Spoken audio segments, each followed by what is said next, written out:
கிறிஸ்துவினால் தெரிந்தெடுக்கப்பட்டவர்கள், இயேசுவின் இரத்தத்தினால் கழுவப்பட்டவர்கள். சாத்தான கிரி மேல் உங்கள் மேல் உரிமை இல்லை. எல்லாமே இயேசு, எல்லாமே இயேசு, எனக்கு எல்லாமே இயேசு. Hallelujah. Hallelujah. Praise be to God. தேவனுக்கு ஸ்தோத்திரம். దేవునికి స్తోత్రం. For our meditation, shall we turn to the book of Romans chapter 1 verse 18. நம்முடைய தியானத்திற்காக நம்முடைய வேதத்தை ரோமருக்கு எழுதின நிருபம் 1ஆம் அதிகாரம் 18ஆம் வசனத்துக்கு நேராக திருப்புவோமாக. రోమపత్రిక 1వ అధ్యాయం 18వ వాక్యం వైపుగా మన యొక్క వాక్య ధ్యానం వైపుగా పరిశుద్ధ గ్రంథం తిప్పుదాము. దుర్నీతి చేత సత్యమును అడ్డగించు మనుషుల యొక్క సమస్త భక్తిహీనత మీదను దుర్నీతి మీదను దేవుని కోపము పరలోకము నుండి బయలుపరచబడుచున్నది. சத்தியத்தை அநியாயத்தினாலே அடக்கி வைக்கிற மனுஷருடைய எல்லாவித அவபக்திக்கும் அநியாயத்துக்கும் விரோதமாய் தேவ கோபம் வானத்திலிருந்து வெளிப்படுத்தப்பட்டிருக்கிறது. For the wrath of God is revealed from heaven against all ungodliness and unrighteousness of men who hold the truth in unrighteousness. Praise be to God. தேவனுக்கு ஸ்தோத்திரம். దేవునికి స్తోత్రం. Hope everything is settled down. எல்லாரும் உட்கார்ந்து விட்டீர்கள் என்று நம்புகிறேன். అందరూ సర్దుకొని కూర్చొని ఉన్నారనుకుంటున్నాను. Here we read of something which comes from heaven. இங்கே வானத்திலிருந்து வருகிற ஒன்றை நாம் இங்கே வாசிக்க கேட்டோம். ఇక్కడ పరలోకం నుండి దిగి వచ్చే ఒక కార్యమును గురించి చదివి ఉన్నాం. The wrath of God cometh from heaven. தேவனுடைய கோபம் வானத்திலிருந்து இறங்குகிறது. దేవుని కోపము పరలోకం నుండి దిగుచున్నది. The word of God alternately speaks about the mercy of God and the judgment of God. தேவனுடைய வசனமானது இரக்கத்தையும் குறித்து பேசுகிறது, அதே சமயத்தில் நியாய தீர்ப்பை குறித்தும் பேசுகிறது. దేవునికి వాక్యం అన్నది కనికరమును గూర్చియు ఇంకొక వైపున దేవుని న్యాయ తీర్పును గూర్చియు మాట్లాడుచున్నది. Often we expect only good things from God. எப்பொழுதும் தேவனிடத்திலிருந்து நன்மையை மாத்திரமே நாம் விரும்புகிறோம், எதிர்பார்க்கிறோம். తరచుగా దేవుని యొద్ద నుండి మేలులు మాత్రమే మంచి కార్యములు మాత్రమే కోరుచున్నాం. In the new year, when we stretch out our hands, we'll get only good promises, nothing bad. நாம் புது வருடம் வரும் பொழுது கையை நீட்டி வாக்குத்தத்தத்தை வாங்கும் பொழுது கர்த்தர் அதில் நன்மையான காரியங்களை சொல்ல வேண்டும் என்று தான் நாம் எதிர்பார்த்து கையை நீட்டுகிறோம். నూతన సంవత్సరం ప్రారంభములో దేవుని యొక్క వాగ్దానములను తీసుకుంటూ చేతులు చాపినప్పుడు మనము వాటి మూలముగా మంచి కార్యములు మాత్రమే పొందాలని కోరుకుంటున్నాం. Yes, our God is good, always good. Every good gift cometh from the Father of lights, in whom there is no variableness. ஆம், நம்முடைய தேவன் or நல்லவர். shadow of turning. ஆம், நம்முடைய தேவன் நல்லவராக இருக்கிறார், நல்லவராகவே இருக்கிறார். எந்த நன்மையான எந்த ஈவும் பூரணமான எந்த வரவும் ஜோதிகளின் பிதாவினிடத்திலிருந்து இறங்கி வருகிறது. அவரிடத்தில் எந்த விதமான வேற்றுமையின் நிழலும் அவரிடத்தில் இல்லை. అవును, మన ప్రతి శ్రేష్టమైన వరమును ప్రతి మంచి ఈవులను మన ప్రభు అయిన దేవుని యొద్ద నుండి దిగివచ్చున్నవి. ఆయన వలన ఆయనలో ఎంత విధమైన మార్పును గమనాగమనం ఛాయమైన మార్పును లేదు.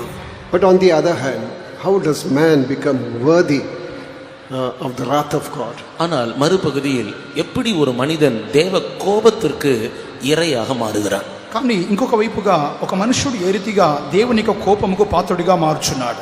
When he becomes unfaithful, unworthy of the blessings of God, about the grace of God, about the mercy and compassion of God, he himself chooses that.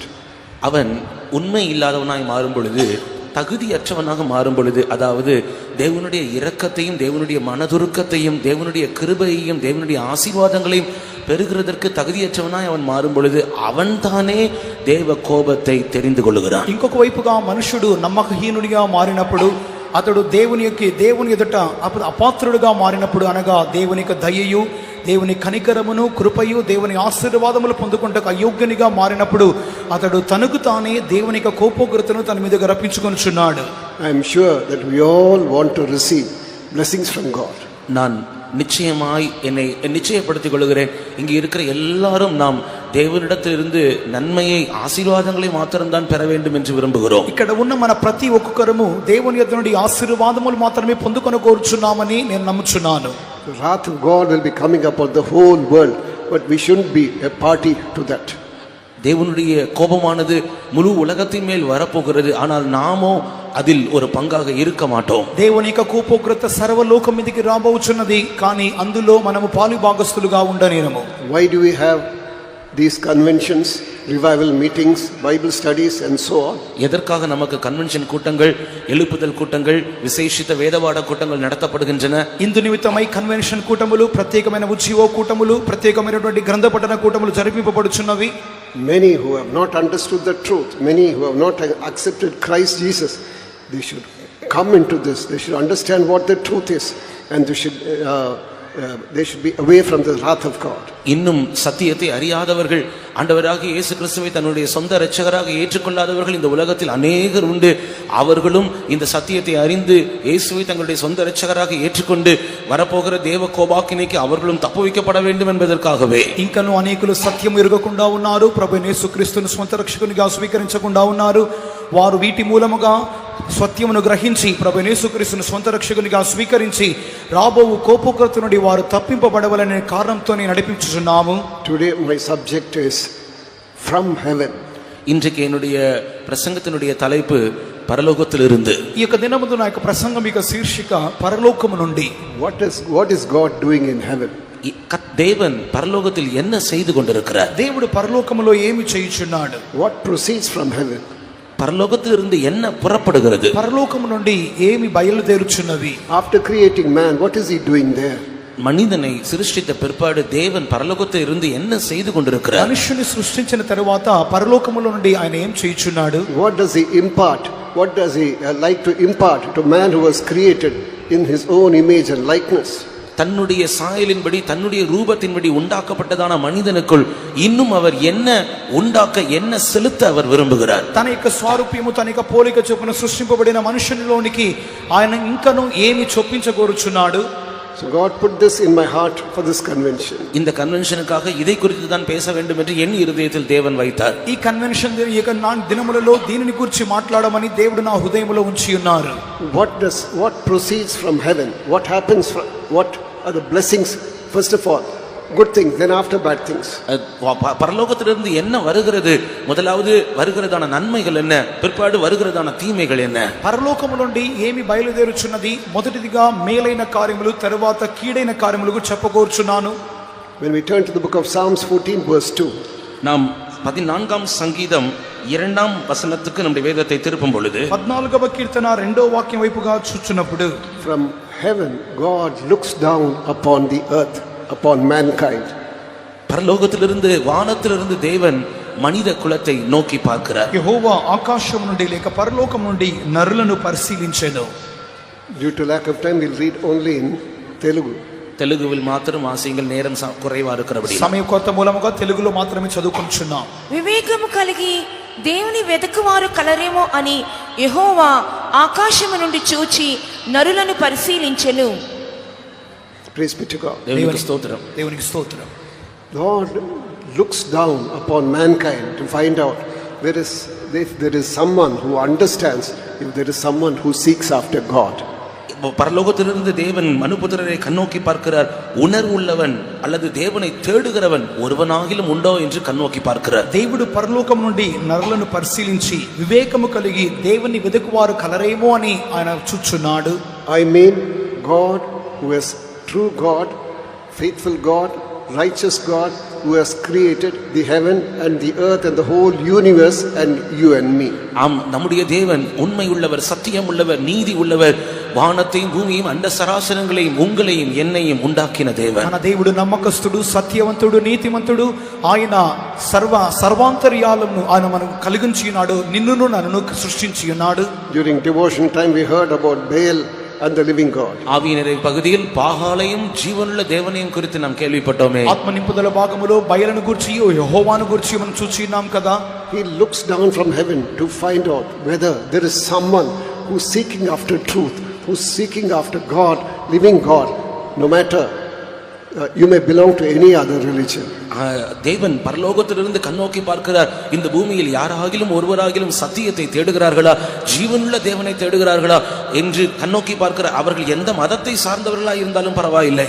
ఆయన పరలోకము నుండి నరులను పరిశీలించినప్పుడు నిజమైన దేవుణ్ణి, సత్యవంతుడైన దేవుణ్ణి వెతుకుచున్న వారు ఎవరైనా ఉన్నారని ఆయన వెతుకులాడుచున్నారు. వారు ఎట్టి మతస్థులైనప్పటికీ పర్వాలేదు. So then, is there anyone here who's seeking after the living God? ஆகையினால் இங்கே யாராகிலும் ஒருவர் ஜீவனுள்ள தேவனை தேடிக் கொண்டிருக்கிறீர்களா? ఇక్కడ ఉన్న ఎవరైనప్పటికీ మీరు జీవము కలిగిన దేవుని వెతుకుచున్నారా? Sometimes you would have come here for the first time. ஒருவேளை இங்கே முதல் முறையாக புதிய நபராக நீங்கள் வந்திருக்கலாம். ఒకవేళ ఇక్కడికి మీరు మొదటిసారిగా వచ్చిన వ్యక్తిగా ఉండవచ్చును. So then, what are we doing about our lives? What is our future? Have you got peace? Have you got rest? Have you got hope in your life? ஆம், உங்களுடைய ஜீவியத்தை பற்றி உங்களுடைய அபிப்பிராயம் என்ன? நீங்கள் உங்களுடைய எதிர்காலத்தை பற்றி என்ன யோசிக்கிறீர்கள்? உங்களுக்கு சமாதானம் இருக்கிறதா? உங்களுக்கு நம்பிக்கை இருக்கிறதா? இளைப்பாறுதல் இருக்கிறதா? మీకు జీవితమును గురించి మీకు భవిష్యత్తును గురించి మీరు ఏమి అభిప్రాయంతో తలంచుచున్నారు? మీకు నిజమైన సంతోష సమాధానం విశ్రాంతి కలదా? Some would have come here for healing and other problems. நீங்கள் உங்களில் சிலர் சில பிரச்சனைகளிலிருந்து விடுதலை பெறுவதற்காகவும் சுகம் கிடைக்கும் என்று சொல்லியும் இங்கே நீங்கள் வந்திருக்கலாம். మీలో కొంతమంది స్వస్థత కొరకును లేక మీ సమస్య నుండి విడుదల పొందు నిమిత్తముగాను వచ్చి ఉండవచ్చును. Or for some earthly needs. அல்லது ஏதாவது பூமிக்குரிய தேவைகளை பெற்றுக்கொள்ளும்படியாக நீங்கள் இங்கே வந்திருக்கலாம். లేక కొన్ని విధములైన భూ సంబంధమైన అవసరతలు పొందు నిమిత్తముగా వచ్చి ఉండవచ్చును. But the eyes of the Lord are moving to and fro to find out whether there is someone who's seeking after me, who's seeking truth. யாராகிலும் தம்மை தேடுகிறவர்கள் உண்டோ அல்லது சத்தியத்தை தேடுகிறவர்கள் உண்டோ என்று நோக்கி பார்க்க கர்த்தருடைய கண்கள் பூமி எங்கும் உலாவிக் கொண்டிருக்கிறது. ఎవరైనాను తన్ను వెదుకుదురా లేక సత్యమును వెదుకుదురా అని చెప్పి దేవుని యొక్క కన్నులు భూమి మీద నరులను వెదుకుచున్నది. Recently, when I was serving in Bombay, a doctor came there. சமீபத்த காலத்தில் நான் பாம்பே சென்ட்ரலில் ஊழியம் செய்து கொண்டிருக்கும் பொழுது ஒரு மருத்துவர் என்னை சந்திக்க முடியாது வந்தார். సమీప కాలంలో నేను బాంబేలో సేవ చేస్తున్న దినములలో ఒక వైద్యుడు నన్ను సంప్రదించిండెను. She was from a non-Christian background. அவர்கள் கிறிஸ்தவ மதத்தை சாராத குடும்பத்தில் அவர் வரிந்து வந்தார்கள். అతడు ఒక క్రైస్తవేతరుడుగా ఉండి ఉండెను. So for her medicine, she had to stay far away from her house. மருந்துக்காக அவர்கள் தன்னுடைய வீட்டை விட்டு அவர்கள் தூரமான ஒரு இடத்தில் வசிக்க வேண்டிய ஒரு சூழ்நிலை வந்தது. ఆ యొక్క వృత్తి నిమిత్తముగా అతడు తన ఇల్లు వదిలి దూరముగా వాసం చేయవలసిన పరిస్థితి వచ్చెను. To study for the medicine. மருத்துவ படிப்புக்காக அவர்கள் தங்களுடைய வீட்டை விட்டு தூரமான ஒரு இடத்துக்கு செல்ல வேண்டியதா இருந்தது. తన యొక్క వైద్య చదువుల నిమిత్తముగా ఇంటి నుండి దూరముగా ఉండవలసిన పరిస్థితి. She had to stay in a hostel, and once her mother came to see her. விடுதியில் தங்கி படிக்கக்கூடிய ஒரு சூழ்நிலை. அப்பொழுது விடுதியில் இருந்து அவர்களை சந்திக்க முடியாத ஒரு முறை அவருடைய தாயார் அவர்களை சந்திக்க வந்தார்கள். హాస్టల్లో మాత్రమే ఉండి చదువుకోవాల్సిన పరిస్థితి వచ్చెను. హాస్టల్లో ఉంటున్నప్పుడు ఒకసారి తల్లిగారిని దర్శించిండిరి. To cut the story short, சுருக்கமாய் சொல்ல வேண்டுமானால் క్లుప్తముగా చెప్పగోరినట్లయితే as mother was returning home, she was hit by a car and she died. அவருடைய தாயார் அவர்களை பார்த்துவிட்டு திரும்பி செல்லுகிற அந்த பிரயாணத்தில் ஒரு விபத்திற்குள்ளாகி அவர்கள் மரித்து போனார்கள். తల్లిగారు అతన్ని హాస్టల్లో దర్శించి ఇంటికి తిరిగి వెళ్తున్న సందర్భంలో ప్రమాదంలో వారు మరణించిరి. This girl was so sad. இந்த பெண் மிகவும் கவலைக்குள்ளானாள். ఈ యొక్క అమ్మాయి మిక్కిలిగా కలత నొందెను. She went to the place of worship.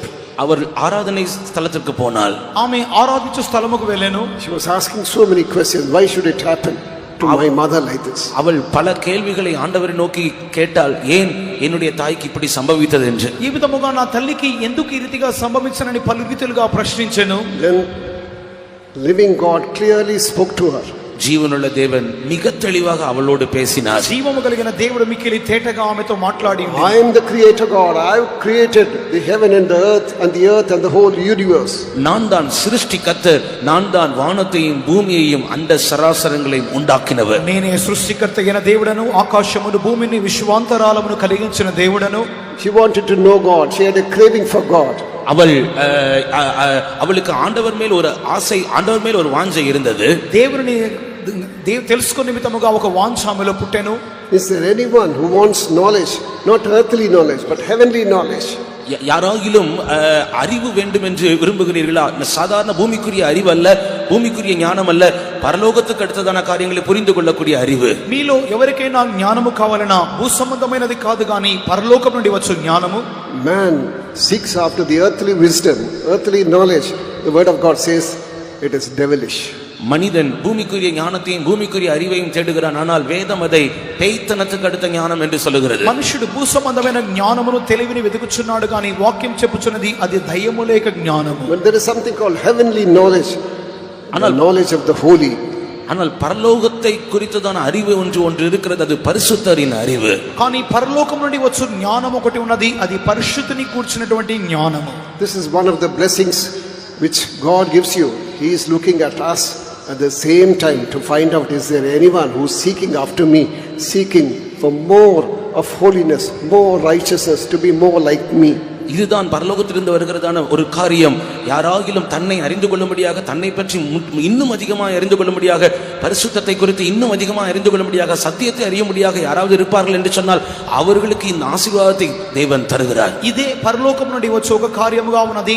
తన్ను కూర్చియు సత్యమును కూర్చియు వెతుకుచున్నవారు ఎవరైనా ఉన్నారా, పరిశుద్ధతను కూర్చి అధికముగా, నీతిని కూర్చి అధికముగా తెలుసుకొనుకున్న వారు ఎవరైనా ఉన్నారని దేవుడు వెతుకులాడుచున్నాడు. Sometimes you may be a nominal Christian. ஒருவேளை நீங்கள் பெயர் கிறிஸ்தவர்களாக இருக்கலாம். ఒకవేళ మీరు నామకార్థ క్రైస్తవులుగా ఉండవచ్చును. Just namesake Christian, no difference between them and others. பெயர் அளவில் கிறிஸ்தவர்களாக இருக்கிறார்கள், அவர்களுக்கும் மற்ற மதத்தை சார்ந்தவர்களுக்கும் எந்த வித்தியாசமும் இல்லை. పేరు కొరకు మాత్రమే వారు క్రైస్తవులుగా ఉంటున్నారు, కానీ వారికి ఇతరులకును ఎటువంటి వ్యత్యాసము భేదం లేని వారుగా ఉంటున్నారు. Today we would like to tell you, remind you that you should have a great fellowship with God. இன்றைக்கு நாங்கள் உங்களுக்கு சொல்ல விரும்புகிற, ஞாபகப்படுத்த விரும்புகிற விஷயம் என்னவென்றால், దయவு செய்து ఆండవరోடு కూడా ஒரு நெருங்கிய ஐக்கியமுள்ள జీవించండి. ఈ దినమందు మీకు జ్ఞప్తికి తెచ్చుచున్న ఒక కార్యము, మీరు దేవునితో మిక్కిలి సన్నిహితముగా ఉండవలెను. What have you come here for tonight? இன்று இரவு எதற்காக நீங்கள் இங்கே கூடி ఈ வந்திருக்கிறீர்கள்? రాత్రి కాలమందు ఎందు నిమిత్తమై ఇక్కడికి మీరు వచ్చి ఉన్నారు? Don't ask for any earthly things at all. எந்த பூமிக்குரிய தேவைகளையும் நீங்கள் ஆண்டவரிடத்தில் தயவு செய்து கேட்காதீர்கள். ఎట్టి భూ సంబంధమైన అవసరతలను దేవుని యొద్ద మీరు దయచేసి అడగడుగు. I want to be close to God. I want to be the closest. I want to be closest to God. நான் என் தேவனோடு நெருங்கிய ஐக்கியமுள்ளவனாய் இருக்க விரும்புகிறேன். எல்லாரையும் பார்க்கிலும் நான் தான் தேவனோடு அதிக நெருங்கின நபராய் மாற விரும்புகிறேன். నేను దేవునికి సమీపస్తునిగా, మిక్కిలి సమీపస్తునిగా మారగోరుచున్నాను. You may not know one thing. You know, God wants to have fellowship with us more than we want to have fellowship with Him. நீங்கள் ஒரு காரியம் அறியாதவர்களா இருக்கலாம். உங்களுக்கு தெரியுமா, நாம் எந்த அளவுக்கு தேவனோடு நெருங்கிய ஐக்கியமுள்ளவர்களா இருக்க வேண்டும் என்று வாஞ்சிக்கிறோமோ, அதை விட தேவன் நம்மோடு நெருங்கின ఐక్యముள்ளவరా இருக்க அவர் அதிக వాంఛలవరా இருக்கிறார். ఒకవేళ మీకు ఈ కార్యం తెలియకుండా ఉండవచ్చును. మనము ఎంతగా దేవునితో సంబంధము కలిగి ఉండాలని కోరుచున్నామో, అంతకంటే అత్యధికమైన వాంఛ కలిగిన వారుగా ఆయన మనతో సన్నిహితముగా ఉండాలని కోరుచున్నారు. We want God to love us more than we express our desire. Do you know that God wants us to love Him? He expects our love towards Him. நாம் தேவனிடத்திலிருந்து, தேவனே நீர் எங்களை அதிகமாக நேசிக்க வேண்டும் என்று நாம் அந்த வாஞ்சையை தெரிவிக்கக்கூடியவர்களாக இருக்கிறோம். ஆனால் உங்களுக்கு ஒன்று தெரியுமா, தேவன் தம்முடைய வாஞ்சையை தெரிவிக்கிறார், நாம் அதிகமாய் தேவனை நேசிக்க வேண்டும் என்றுதான். ఒకవేళ ఉదయ కాలమందు దేవా మీరు నన్ను అత్యధికముగా ప్రేమించవలననే ఒక ఆకాంక్షను దేవునికి తెలియచేయవచ్చు ఉండవచ్చును. కానీ దేవుడు మనము ఆయనను అత్యధికముగా ప్రేమించవలనని ఆయన తన ఆకాంక్షను బయలుపరచువారిగా ఉన్నారు. So let this convention be a turning point in our lives. ஆகையினால் இந்த கன்வென்ஷன் நம்முடைய ஜீவியத்தில் ஒரு திருப்பு முனையாய் அமையட்டும். కావున ఇక కన్వెన్షన్ అనేది మన జీవితంలో ఒక మలుపుగా ఉండనివ్వండి. I want to be close to Him. நான் ஆண்டவரோடு மிக நெருங்கிய ஐக்கியமுள்ளவனாய் மாற விரும்புகிறேன். నేను దేవునితో మిక్కిలి దగ్గరగా ఉండాలని కోరుచున్నాను. But we know God is holy. Unless we have the holiness which God desires, we cannot be close to Him. ஆனால் நாம் அறிந்திருக்கிற விஷயம், தேவன் பரிசுத்தம் உள்ளவராய் இருக்கிறார். அவர் விரும்புகிற, அவர் சிநேகிக்கிற பரிசுத்தம் நமக்குள்ள இல்லை என்றால் நம்மால் அவரோடு கிட்டி நெருங்கி சேர முடியாது. మనకు తెలుసును మన దేవుడు పరిశుద్ధుడై ఉన్నారు. కావున ఆయన ఎదురు చూస్తున్నటువంటి పరిశుద్ధత మనలో లేకపోయినట్లయితే మనము ఆయనకు సమీపస్తులుగా మారలేము. So more than anything else, you desire for the holiness of God. ஆகையினால் எந்த காரியத்தை காட்டிலும் தேவனுடைய பரிசுத்தத்தை அதிகமாய் வாஞ்சியுங்கள். ఇతర ఏ కార్యముల కంటే దేవుని యొక్క పరిశుద్ధతను మాత్రమే అత్యధికముగా వాంఛించుదాము. There are churches where they conduct 7 days fasting prayer, 10 days fasting prayer, 21 days fasting prayer, 40 days fasting prayer and so on. சில சபைகள் இருக்கிறது, 7 நாள் உபவாச ஜெபங்கள், 12 நாள் உபவாச ஜெபங்கள், 21 நாள் உபவாச ஜெபங்கள், 40 நாள் உபவாச ஜெபங்கள் எல்லாரும் அவர்கள் நடத்துகிறார்கள். కొన్ని సంఘములు కలవు 7 దినములు, 12 దినములు, 21 దినములు, 40 దినములు కూడా ఉపవాస ప్రార్థనలు జరుపు సంఘములు కలవు. But at the same time you must understand, most of those prayers, though not all, most of those prayers are only for earthly benefits. ஆனால் உங்களுக்கு ஒன்று தெரியுமா, எல்லாரை பற்றி நான் சொல்லவில்லை. அநேகர் பூமிக்குரிய தேவைகளுக்காக தான் உபவாசித்து ஜெபிக்கிறார்கள். కానీ మీకు చెప్పకూర్చున్న ఒక కార్యము అన్నీ కాదు, కానీ అధిక పక్షమైనటువంటి స్థలములలో భూ సంబంధమైన అవసరముల కొరకే వారు సమకూడి వచ్చుచున్నారు. What should be our desire? What should be our craving? I and God, there's nothing which should separate us. நம்முடைய வாஞ்சை எதுவா இருக்க வேண்டும், நம்முடைய ஆசை எதுவா இருக்க வேண்டும்? நானும் என் தேவன் மாத்திரமே, எங்கள் இருவரையும் ஒரு வல்லமையும் பிரிக்க கூடாது என்பது மட்டுமே. అనేక వాంఛ అనేక తపన ఏ రీతిగా ఉండవలెను, నేనును నా దేవుడును మా ఇరువురిని ఏ కార్యము విడదీయకూడదు. Second, when we turn to the book of Deuteronomy chapter 20 verse 22. இரண்டாவதாக நம்முடைய வேதத்தை உபாகமம் 20ஆம் அதிகாரம் 22ஆம் வசனத்துக்கு நேராக திருப்பும் பொழுது, ద్వితీయోపదేశ కాండము 20వ అధ్యాయము 22వ వాక్యం వైపుగా చూచున్నప్పుడు, from heaven God speaks to his people. பரலோகத்திலிருந்து தேவன் தம்முடைய ஜனத்தோடு பேசுகிறார். పరలోకములో నుండి దేవుడు తన జనులతో మాట్లాడుచున్నాడు. He may directly speak to you, he may speak to you through songs, he may speak to you through testimonies, he may speak to you through visions and dreams, through prophecies and through the word of God. அவர் திட்டவட்டமாக பிரத்யட்சமாக நேரடியாக சிலரோடு பேசுகிறார். அது மட்டுமல்ல, பாடல்கள் மூலமாக, சாட்சிகள் மூலமாக, தீர்க்க தரிசனங்கள் மூலமாக, தரிசனங்கள் மூலமாக, దేవునుடைய వార్తயின் మూలமாக కర్తర్ తమ్ముடைய జనங்களோட பேசுகிறவராய் இருக்கிறார். దేవుడు పలు సందర్భములలో మనుషునితో ముఖాముఖిగా మాట్లాడువాడుగా కనపడుచున్నాడు. కొన్ని సందర్భములలో పాటల మూలముగాను, దేవునికి వాక్యముల మూలముగాను, ప్రవచనముల మూలముగాను దేవుడు తన జనులతో సంభాషించువారిగా కనపడుచున్నారు. Has the Lord spoken to you? தேவன் உங்களோட பேசி இருக்கிறது போலவே దేవుడు మీతో உங்களோட தேவன் பேசி இருக்கிறாரா? దేవుడు మీతో మాట్లాడి ఉన్నారా? Has he ever spoken to you? இதுவரைக்கும் தேவன் உங்களோட பேசி இருக்கிற சந்தர்ப்பம் உங்களுடைய வாழ்க்கையில் உண்டா? ఇంతవరకు దేవుడు మీతో మాట్లాడిన సందర్భం ఏదైనా కలదా? Read that verse in Telugu chapter 20 verse 22.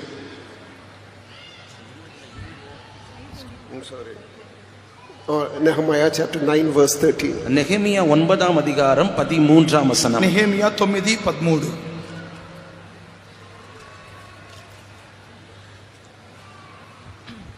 సీనాయి పర్వతం మీదకి దిగి వచ్చి ఆకాశము నుండి వారితో మాట్లాడి వారికి నీతియుక్తమైన విధులను, సత్యమైన ఆజ్ఞలను, మేలుకరములైన కట్టడలను, ధర్మములను నీవు దయచేసితివి. Our God is one who speaks from heaven. நம்முடைய தேவன் பரலோகத்திலிருந்து பேசுகிறவராய் இருக்கிறார். మన దేవుడు పరలోకము నుండి మాట్లాడు దేవుడు. What is the Bible that you are having in your hand? உங்கள் கையில் இருக்கிறதான பரிசுத்த வேதாகமம் அது என்ன? మీ చేతిలో ఉన్న పరిశుద్ధ గ్రంథము ఏమిటి? It is the living word of God. They are not stories, they are not fables, old grandma's fables. இவைகள் எல்லாம் ஜீவனுள்ள வார்த்தைகள், ஜீவனுள்ள தேவனுடைய வார்த்தைகள். இவைகள் ஏதோ கட்டு கதைகளோ அல்லது உங்கள் பாட்டி சொல்லி தருகிறதான కథలు అల్ల. ఇది జీవము కలిగిన దేవునిక మాటలుగా కనపడుచున్నది. ఇది కట్టుకథలు లేక ముసలవ లేక కథలు కాదు. They are not like cock and bull stories. இவைகள் எல்லாம் கட்டு கதைகளோ அல்லது புத்தகங்களோ அல்ல. ఇది కాకమ్మ కథలు కాదు. You are the true living God which can change you, which can transform you, which can draw you closer to God. இந்த வார்த்தைகள் எல்லாம் உண்மையும் சத்தியமும் ஜீவனுள்ள வார்த்தைகள். இவைகள் உங்களுடைய ஜீவியத்தை மறுரூபமாக்கும், முற்றிலும் மாற்றும், ஆண்டவரோடு உங்களை கிட்டி சேர்க்கும். ఇవన్నీ మీకు నిజమును సత్యమును నమ్మకమైన మాటలు. ఇవి మిమ్మల్ని మార్చును, రూపాంతరపరచును. God appeared to the children of Israel on Mount Sinai. தேவன் சீனாய் மலையில் இஸ்ரவேல் புத்திரருக்கு வெளிப்பட்டார். దేవుడు సీనాయి కొండ మీద ఇశ్రాయేలీయులకు బయలుపడి ఉండెను. He gave them few commandments. அவர்களுக்கு சில கற்பனைகளை கொடுத்தார். కొన్ని ఆజ్ఞలను వారికి ఇచ్చి ఉండెను. So he wanted them to follow those commandments. இந்த கட்டளைகளை எல்லாம் அவர்கள் கைக்கொள்ள வேண்டும் என்று அவர் விரும்பினார். ఈ ఆజ్ఞలు వారు గైకొనవలెనని ఆయన కోరి ఉండెను. There is nothing which you can leave according to your convenience. உங்களுடைய வசதிக்கு ஏற்பாக சில பிரமாணங்களை நீங்கள் விட்டுவிடலாம், அப்படி அல்ல. ఒకవేళ మీ యొక్క సౌకర్యముకు తగిన రీతిగా కొన్ని కార్యములు మీరు వదిలిపెట్టవచ్చును, ఆ రీతిగా కాదు. All commandments are given that we may follow him. எல்லா பிரமாணங்களும் எல்லா கட்டளைகளும் நாம் கட்டாயமாய் கைக்கொள்ள வேண்டும், பின்பற்ற வேண்டும் என்பதற்காகவே நமக்கு கொடுக்கப்பட்டிருக்கிறது. ప్రతి ఆజ్ఞలు విధులు తప్పనిసరిగా మనం పాటించు నిమిత్తముగానే ఇవ్వబడినవి. When that word is there in your heart in times of trials and temptation, that will help you. இந்த வசனங்கள், இந்த வார்த்தைகள், இந்த பிரமாணங்கள் உங்கள் இருதயத்தில் இருக்கும் என்றால் அது சோதனைகள் பரீட்சைகள் வழியாய் நீங்கள் போகும் பொழுது அது உங்களுக்கு உதவி செய்யும். ఈ దేవుని వాక్యములు ప్రమాణములు మన హృదయములో ఉండినట్లయితే శోధన కష్ట సమయములలో అది మనతో మాట్లాడను సహాయం చేయును. I'll tell you a small story. நான் உங்களுக்கு ஒரு சின்ன கதையை சொல்லுகிறேன். ఒక చిన్న కథను చెప్పకూర్చున్నాను. It is not a story, it is something which happened. இது கதை அல்ல, உண்மையாகவே நிஜமாகவே நடந்த ஒரு சம்பவம். ఇది కథ కాదు గాని నిజ సంభవము. In 1971, just before that, 1971 வருஷத்துக்கு கொஞ்சம் முன்னாடி 1971 సంవత్సరం కొద్దిగా ముందుగా, so that when America had invaded Cambodia, America தேசம் கம்போடியா தேசத்தை அவர்கள் யுத்தம் செய்து மேற்கொண்டு ஜெயித்த பொழுது, అమెరికా అన్నది కంబోడియా మీద యుద్ధం చేసి జయించినప్పుడు they were facing lot of trouble. அவர்கள் பலவிதமான பிரச்சனைகளை சந்தித்துக் கொண்டிருந்தார்கள். వారు పలు సమస్యలు సంధించుచుండిరి. There was a man from Cambodia who was their interpreter. Cambodia தேசத்தில் ஒரு மனிதன் இருந்தார், அவர்தான் மொழிபெயர்ப்பு செய்கிறவன். కంబోడియా దేశం నుండి ఒక వ్యక్తి ఉండెను, అతడు తర్జుమా చేయవాడు. He was of immense help to them. அவன்தான் அவர்களுக்கு முழு உதவி செய்யக்கூடிய ஒரு நபராக இருந்தான். అతడు మాత్రమే వారికి పూర్తి సహాయం చేయు వ్యక్తిగా ఉండెను. He was a Christian also, and he has accepted Christ Jesus as his personal savior. அவன் ஒரு கிறிஸ்தவனாக கிறிஸ்துவை தன்னுடைய சொந்த இரட்சகராக ஏற்றுக்கொண்டவனாக இருந்தான். క్రైస్తవుడుగాను క్రీస్తును స్వంత రక్షకునిగా అంగీకరించిన వాడుగాను ఉండెను. Listen, some of you may be in that condition. நல்ல கவனியுங்கள், உங்களில் சிலர் இப்படிப்பட்ட சூழ்நிலையில் இருக்கக்கூடும். ஆகையினால் தான் இதை நான் சொல்லுகிறேன். దయచేసి గమనించండి, దీని ప్రకారముగానే మీలో ఎవరైనా కొంతమంది ఇటువంటి వారిగా ఉండవచ్చును, గమనించమని చెప్పుచున్నాను. He would interpret to the preachers and he would interpret to the American army also. அவன் பிரசங்கிமார்களுக்கு மொழிபெயர்ப்பு செய்வான், அதே சமயத்தில் அமெரிக்க ராணுவ படையினருக்கும் அவன் மொழிபெயர்ப்பு செய்கிறவனாய் காணப்பட்டான். అతడు ప్రసంగికులకు తర్జుమా చేయును, అదే సందర్భంలో అమెరికా యొక్క సైన్యాధికారులకు తర్జుమా చేయును. His name was Hein Pham. அவனுடைய பெயர் ஹெயின் ஃபாம். అతని పేరు Hein Pham. HeinPham. Hein Pham. அவனுடைய பெயர் ஹெயின் ஃபாம். అతని పేరు Hein Pham. Later America had to go. கடைசியாக கொஞ்ச நாட்கள் பிற்பாடு அமெரிக்கா கம்போடியா தேசத்தை விட்டு போய்விட்டார்கள். అటు తర్వాత కొద్ది దినాల తర్వాత అమెరికా సైన్యం వారు కంబోడియాను వదిలిపెట్టి వెళ్ళిపోయిరి. The communist government put him in jail for having abetting, for having helped the Americans. அமெரிக்கருக்கு உதவி செய்தான் என்பதை அறிந்து கொண்டு இந்த குறிப்பிட்ட சகோதரனை இந்த கம்போடியா தேசத்தில் இருக்கிறதான கம்யூனிஸ்ட் வாதிகள் அவர்கள் இவனை சிறையில் ஆக்கினார்கள். అటు తర్వాత ఆ యొక్క దేశంలో ఉన్నటువంటి కమ్యూనిస్ట్ వాదులు అధికారులైన వారు ఇతడు అమెరికా వారికి సహాయం చేస్తున్న నిమిత్తమై అతన్ని జైల్లో వేసి ఉండిరి. Day after day he was praying. ஒவ்வொரு நாளும் அவன் ஜெபித்துக் கொண்டிருந்தான். ఒక్కొక్క దినము కూడా అతడు ప్రార్థించుచుండెను. Nothing has happened. ஒன்றும் சம்பவிக்கவில்லை. ఏమీ సంభవించలేదు. Almost 17 long years he had to cool his heels in the prison. 17 நீண்ட வருஷங்கள் அவன் தன்னுடைய ஆயுள் வருஷங்களை சிறைச்சாலையிலேயே கழிக்க வேண்டியதாக இருந்தது. అతడు 17 సుదీర్ఘ సంవత్సరములు అతడు చెరసాలలో గడపవలసి వచ్చెను. In the midst of that, in the prison, he was given all books about Karl Marx and others, that he may be brainwashed. இந்த சூழ்நிலைகள் மத்தியில் சிறைச்சாலையில் இருந்ததான இவனுக்கு அந்த நாத்திகருடைய புத்தகங்கள், கால் மார்க்ஸ் போன்றவர்களுடைய புத்தகங்களை கொடுத்து படிக்கும்படியாக வற்புறுத்தினார்கள். ఆ యొక్క దినములలో అతనికి మనస్సు మార్చబడు నిమిత్తమై అతనికి కమ్యూనిస్ట్ సంబంధమైనటువంటి కార్ల్ మార్క్స్ పుస్తకములు అతనికి ఇచ్చి ఉండిరి. Slowly this literature started to take a toll on him. கொஞ்சம் கொஞ்சமாக அவன் படித்ததான அந்த மொழி பயிற்சி அது அவனுடைய உதவியாக மாறினது. అటు తరువాత కొద్దిగా ఆ యొక్క సంబంధమైన కార్యములు అతనికి మనసుకు చేరినవి. Then afterwards what he thought, கடைசியாக அவன் என்ன சிந்தித்தான் தெரியுமா? చివరికి అతడు ఏం తలంచినాడు తెలుసునా? Probably Jesus is not the true God. ஒருவேளை இயேசு உண்மையான கடவுள் இல்லை போல. ఒకవేళ యేసు నిజమైన దేవుడు కాదనుకుంటా. Probably I was mistaken. ஒருவேளை நான் தான் தவறாக புரிந்து கொண்டிருப்பேனோ. ఒకవేళ నేనే తప్పుగా అర్థం చేసుకుని ఉంటున్నో. They say Jesus is the prayer answering God. Nothing is happening. அவர்கள் சொன்னார்கள் இயேசு உத்தரவு கொடுக்கிற தேவன், பதில் கொடுக்கிற தேவன் என்று. ஆனால் ஒன்றுமே சம்பவிக்கவில்லையே, நான் இன்னும் சிறையில் தான் இருக்கிறேன். యేసు ప్రార్థన ఆలకించి జవాబిచ్చు దేవుడు అని చెప్పుదురు కదా, నేను ఇంకను చెరసాల్లోనే ఉన్నానే. How long? 17 long years. எவ்வளவு நாட்கள் நான் இருக்க வேண்டும்? 17 வருஷங்கள் இருந்து விட்டேன். ఎన్ని దినములు, ఎన్ని సంవత్సరములు? నేను 17 సంవత్సరాలు జైల్లోనే ఉంటున్నానే. That day he was given the duty to wash the toilets. அந்த நாளில் கழிவறைகளை சுத்தம் செய்கிறதான பணி சிறைச்சாலையில் இவனுக்கு கொடுக்கப்பட்டது. ఆ దినమందు అతడు చెరసాలలో గదులను శుభ్రం చేయి పని దొరికెను. That was the chore they would all detest above to do. அங்கே இருக்கிறதான சிறை கைதிகள் இந்த ஒரு வேலையை மாத்திரம் செய்வதற்கு அருவருப்பார்கள், விரும்ப மாட்டார்கள். ఆ యొక్క మరుగుదొడ్లు శుభ్రం పరచు ఆ యొక్క పని అన్నది ఆ యొక్క చెర ఖైదీలను వారు కోరుకోరు. When the prison authorities asking to do, he had to do that. அந்த சிறை அதிகாரிகள் இவனை செய்யும்படியாக சொன்ன பொழுது இவன் செய்துதான் ஆக வேண்டும். చెరసాల అధికారులు చేయమని చెప్పినప్పుడు చేసే తీరాలి. When he went there, in a box he saw some English literature. அவன் அந்த கழிவறைகளை சுத்தம் பண்ணும்படியாக உள்ளே போன பொழுது அங்கே ஒரு டப்பாவில் அங்கே சில ஆங்கில வார்த்தைகள் உள்ள சில కాగితంகளை அவன் பார்த்தான். అక్కడ అతడు ఆ యొక్క మరుగుదొడ్లకి లోపల శుభ్రం పరచడం వెళ్ళినప్పుడు ఒక డబ్బాలో ఆంగ్ల సాహిత్యాన్ని చూచి ఉన్నాడు. He took it, wiped it and put it in his pocket because he had never seen English literature for all these 17 years, because Cambodian government had done away with all English. Only English and French, everything was in it. Only Cambodian language was there. அங்கே Cambodia தேசத்தின் அரசாங்கம் ஆங்கிலம் French இந்த இரண்டு மொழிகளையும் அந்த தேசத்தில் இராதபடிக்கு துடைத்து வைத்திருந்தார்கள்.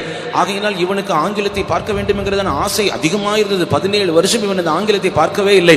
அன்றைக்கு கழிவறை சுத்தம் செய்யும் பொழுது இந்த ஆங்கில எழுத்துக்கள் கொண்டதான இந்த பேப்பர்ஸை பார்க்கும் பொழுது அவன் சந்தோஷமாய் அதை துடைத்து தன்னுடைய பாக்கெட்டில் வைத்துக் கொண்டான். ఆ యొక్క కంబోడియా దేశం అనేది ఆంగ్లంను ఫ్రెంచ్ భాషను పూర్తిగా ఆ యొక్క దేశం నుండి నిషేధించి ఉన్నది. ఆ యొక్క దేశమంతయు కంబోడియా భాషతోనే నింపి ఉన్నారు. కానీ ఇతడు ఎన్నో సంవత్సరముల తర్వాత ఆ యొక్క ఆంగ్ల మాటలను చూడగానే అతనికి ఆ యొక్క ఉత్సుకతతో దానిని తన యొక్క పాకెట్లో జేబులో ఉంచుకొని ఉన్నాడు. That day he said, from tomorrow onwards I will not pray to Jesus. அந்த நாள் தான் அவன் சொன்னான், நாளையிலிருந்து நான் இயேசுவினிடத்தில் ஜெபிக்க மாட்டேன் என்று. ఆ దినమంది అతడు చేసిన తీర్మానము, నేను ఇక మీదట యేసుకు ప్రార్థన చేయను. Then in the middle of the night, when all had gone to sleep, he used the torch inside the net and started to read those verses. அன்று இரவு நடுராத்திரியிலே எல்லாரும் தூங்கின பிற்பாடு தான் பாக்கெட்டில் வைத்திருந்ததான அந்த ஆங்கிலம் மொழி உள்ளதான அந்த பேப்பரை எடுத்து டார்ச் லைட் உபயோகித்து அந்த வலைக்குள் இருந்து அவன் அதை வாசிக்க ஆரம்பித்தான். ఆ యొక్క దినమందు అందరూ రాత్రి నిద్రపోయిన తర్వాత తన చేతిలో ఉన్నటువంటి ఒక చిన్న టార్చ్ ని తీసుకొని తన యొక్క దోమతెరలో కూర్చొని అతడు ఆ యొక్క ఆంగ్ల సాహిత్యమును కొద్దిగా చదువుతూ ఉండెను. Can you guess what was the text? It was from Romans chapter 8 verse 28. All things work together for good to them that love God, who are called according to his purpose. உங்களுக்கு தெரியுமா, அவன் வாசித்ததான அந்த காகிதத்தில் இருந்ததான அந்த எழுத்துக்கள் ரோமர் 8ஆம் அதிகாரம் 28ஆம் வசனமாக இருந்தது. அன்றியும் அவருடைய தீர்மானத்தின்படி அழைக்கப்பட்டவர்களாய் தேவனிடத்தில் அன்பு கூறுகிறவர்களுக்கு சகலமும் நன்மைக்கு எதுவாக நடக்கிறது என்று அறிந்திருக்கிறோம். మీకు తెలుసునా ఆ యొక్క రోజు రాత్రి అతడు చదువుతున్నటువంటి ఆ యొక్క సాహిత్యములోని ఆ యొక్క ఆంగ్ల మాటలు ఏమందంటే రోమా పత్రిక 8:28 నందు దేవుని ప్రేమించు వారికి అనగా ఆయన సంకల్పం చొప్పున పిలువబడిన వారికి మేలుగాలు కూడా సమస్తమును సమకూడి జరుగుచున్నవి. Along with that, who can separate us from the love of God? அதோடு கூட சேர்ந்து கிறிஸ்துவின் அன்பை விட்டு நம்மை பிரிப்பவன் யார்? దానితో పాటు కలిసి క్రీస్తు యొక్క ప్రేమ నుండి ఎడబాపు వారు ఎవరు? He started to cry. அதற்கு பிற்பாடு அவன் அழத் தொடங்கினான். అటు తర్వాత ఏడ్చుటకు ప్రారంభించాడు. A prison officer was using the Bible for a toilet paper. அங்கே இருக்கிறதான சிறை அதிகாரிகளில் ஒருவர் இந்த பைபிளை கிழித்து அவர் கழிவறை சுத்தம் செய்வதற்கு அவர் உபயோகப்படுத்தி வந்தார். ఆ యొక్క చెరసాలలో ఒక అధికారి తన యొక్క మరుగుదొడ్లను శుభ్రపరచుకునే నిమిత్తమై అతడు ఆ యొక్క బైబిల్ పేపర్ను ఉపయోగించేవాడు. So then next day he himself offered, can I wash the toilet today also? அடுத்த நாள் இவனே முன் வந்து நாளைக்கும் நானே கழிப்பறை சுத்தம் செய்யட்டுமா என்று சிறை அதிகாரிகளிடத்தில் கேட்டான். తరువాత దినమందు ఇతడే వెళ్ళి అధికారి యొద్ద ఈ దినము కూడా నేను మరుగుదొడ్లు శుభ్రం చేసే పని చేస్తానని అడిగినాడు. He had a collection of the book of Romans and other parts of the Bible.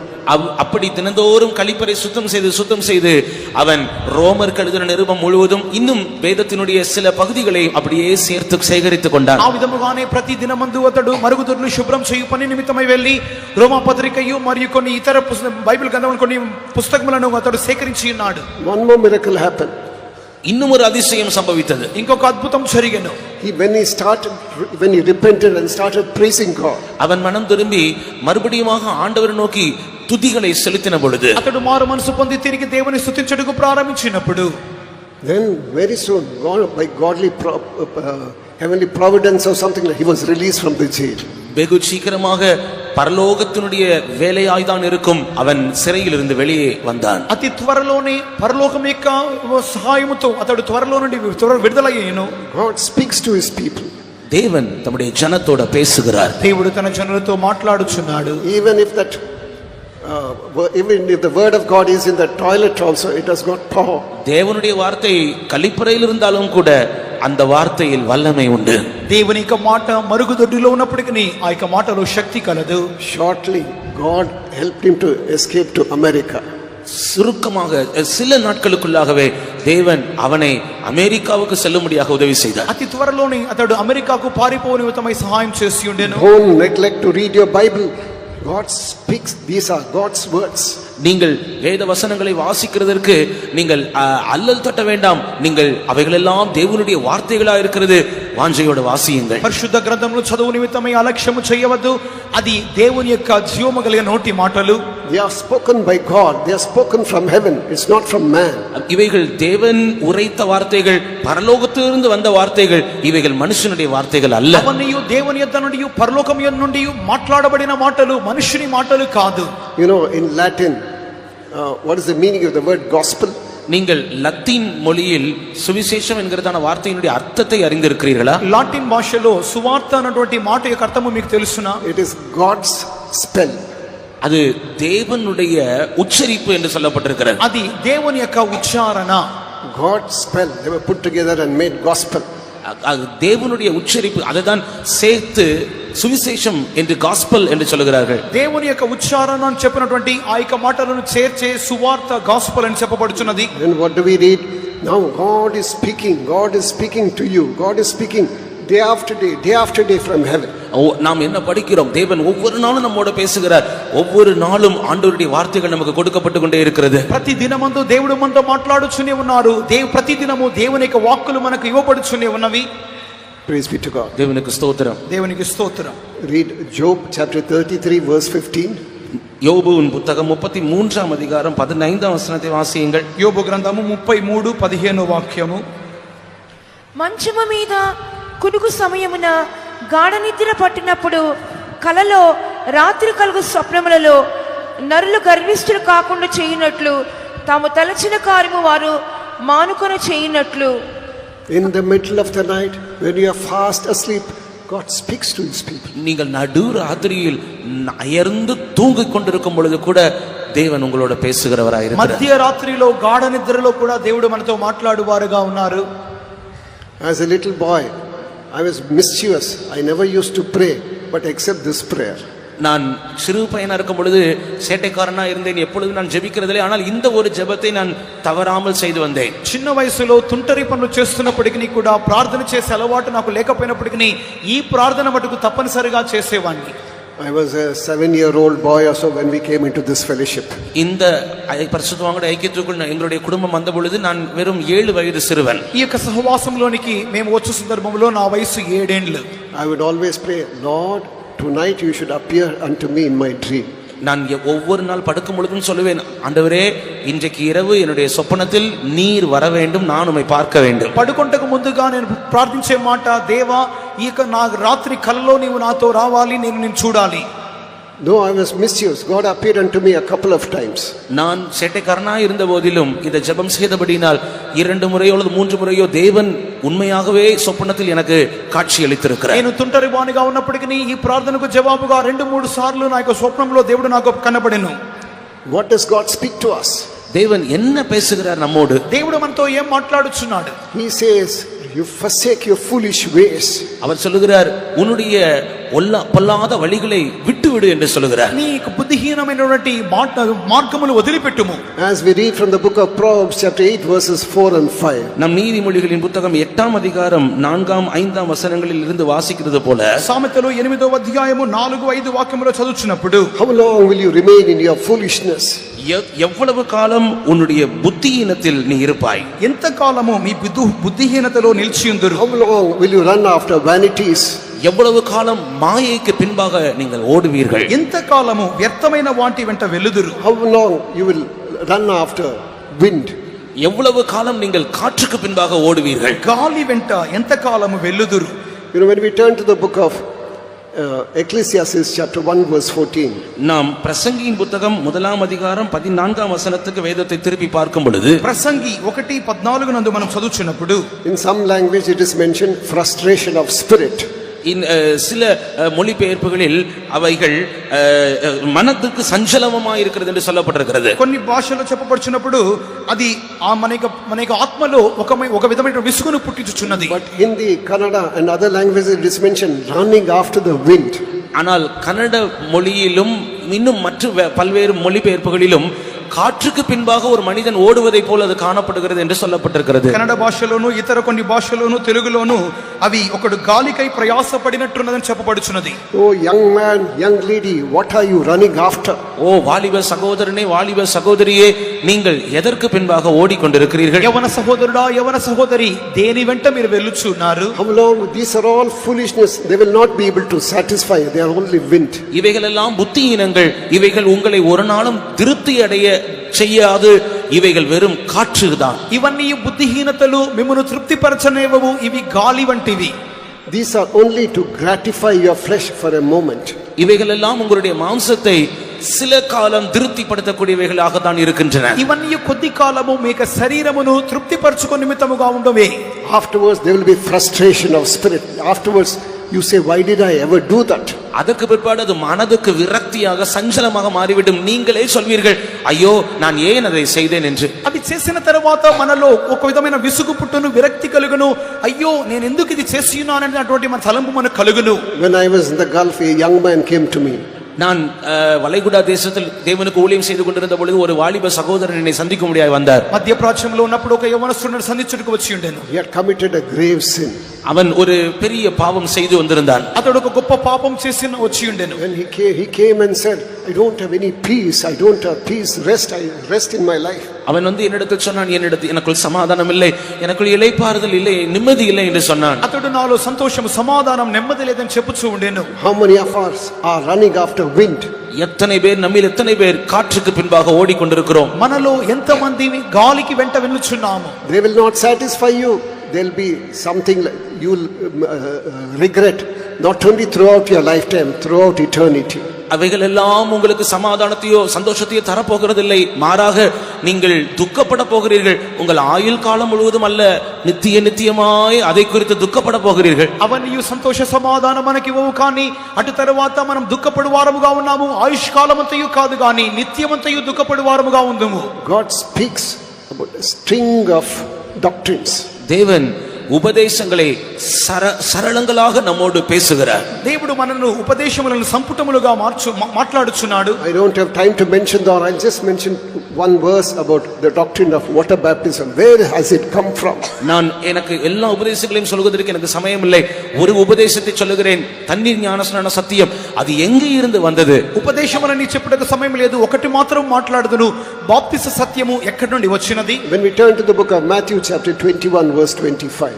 மத்தேயு எழுதின சுவிசேஷம் 21ஆம் அதிகாரம் 25ஆம் வசனத்துக்கு நேராக வேதத்தை திருப்புவோம். మత్తయి సువార్త 21వ అధ్యాయము 25వ వాక్యం వైపుగా మనం చదువుచున్నప్పుడు, Kindly don't take any videos or photographs. தயவு செய்து வீடியோஸ் போட்டோகிராஃப்ஸ் எடுக்க வேண்டாம். దయచేసి వీడియోలు గాని ఫోటోలు గాని తీయకూడదు. Praise be to God. தேவனுக்கு ஸ்தோத்திரம். దేవునికి స్తోత్రం. Matthew 21. యోహాను ఇచ్చిన బాప్తిస్మము ఎక్కడి నుండి కలిగినది? పరలోకము నుండి కలిగినదా, మనుషుల నుండి కలిగినదా అని వారిని అడిగెను. వారు, మనము పరలోకము నుండి అని చెప్పితిమా. ఆయన, అలాగైతే మీరెందుకు అతని నమ్మలేదని మనలను అడుగును. Enough.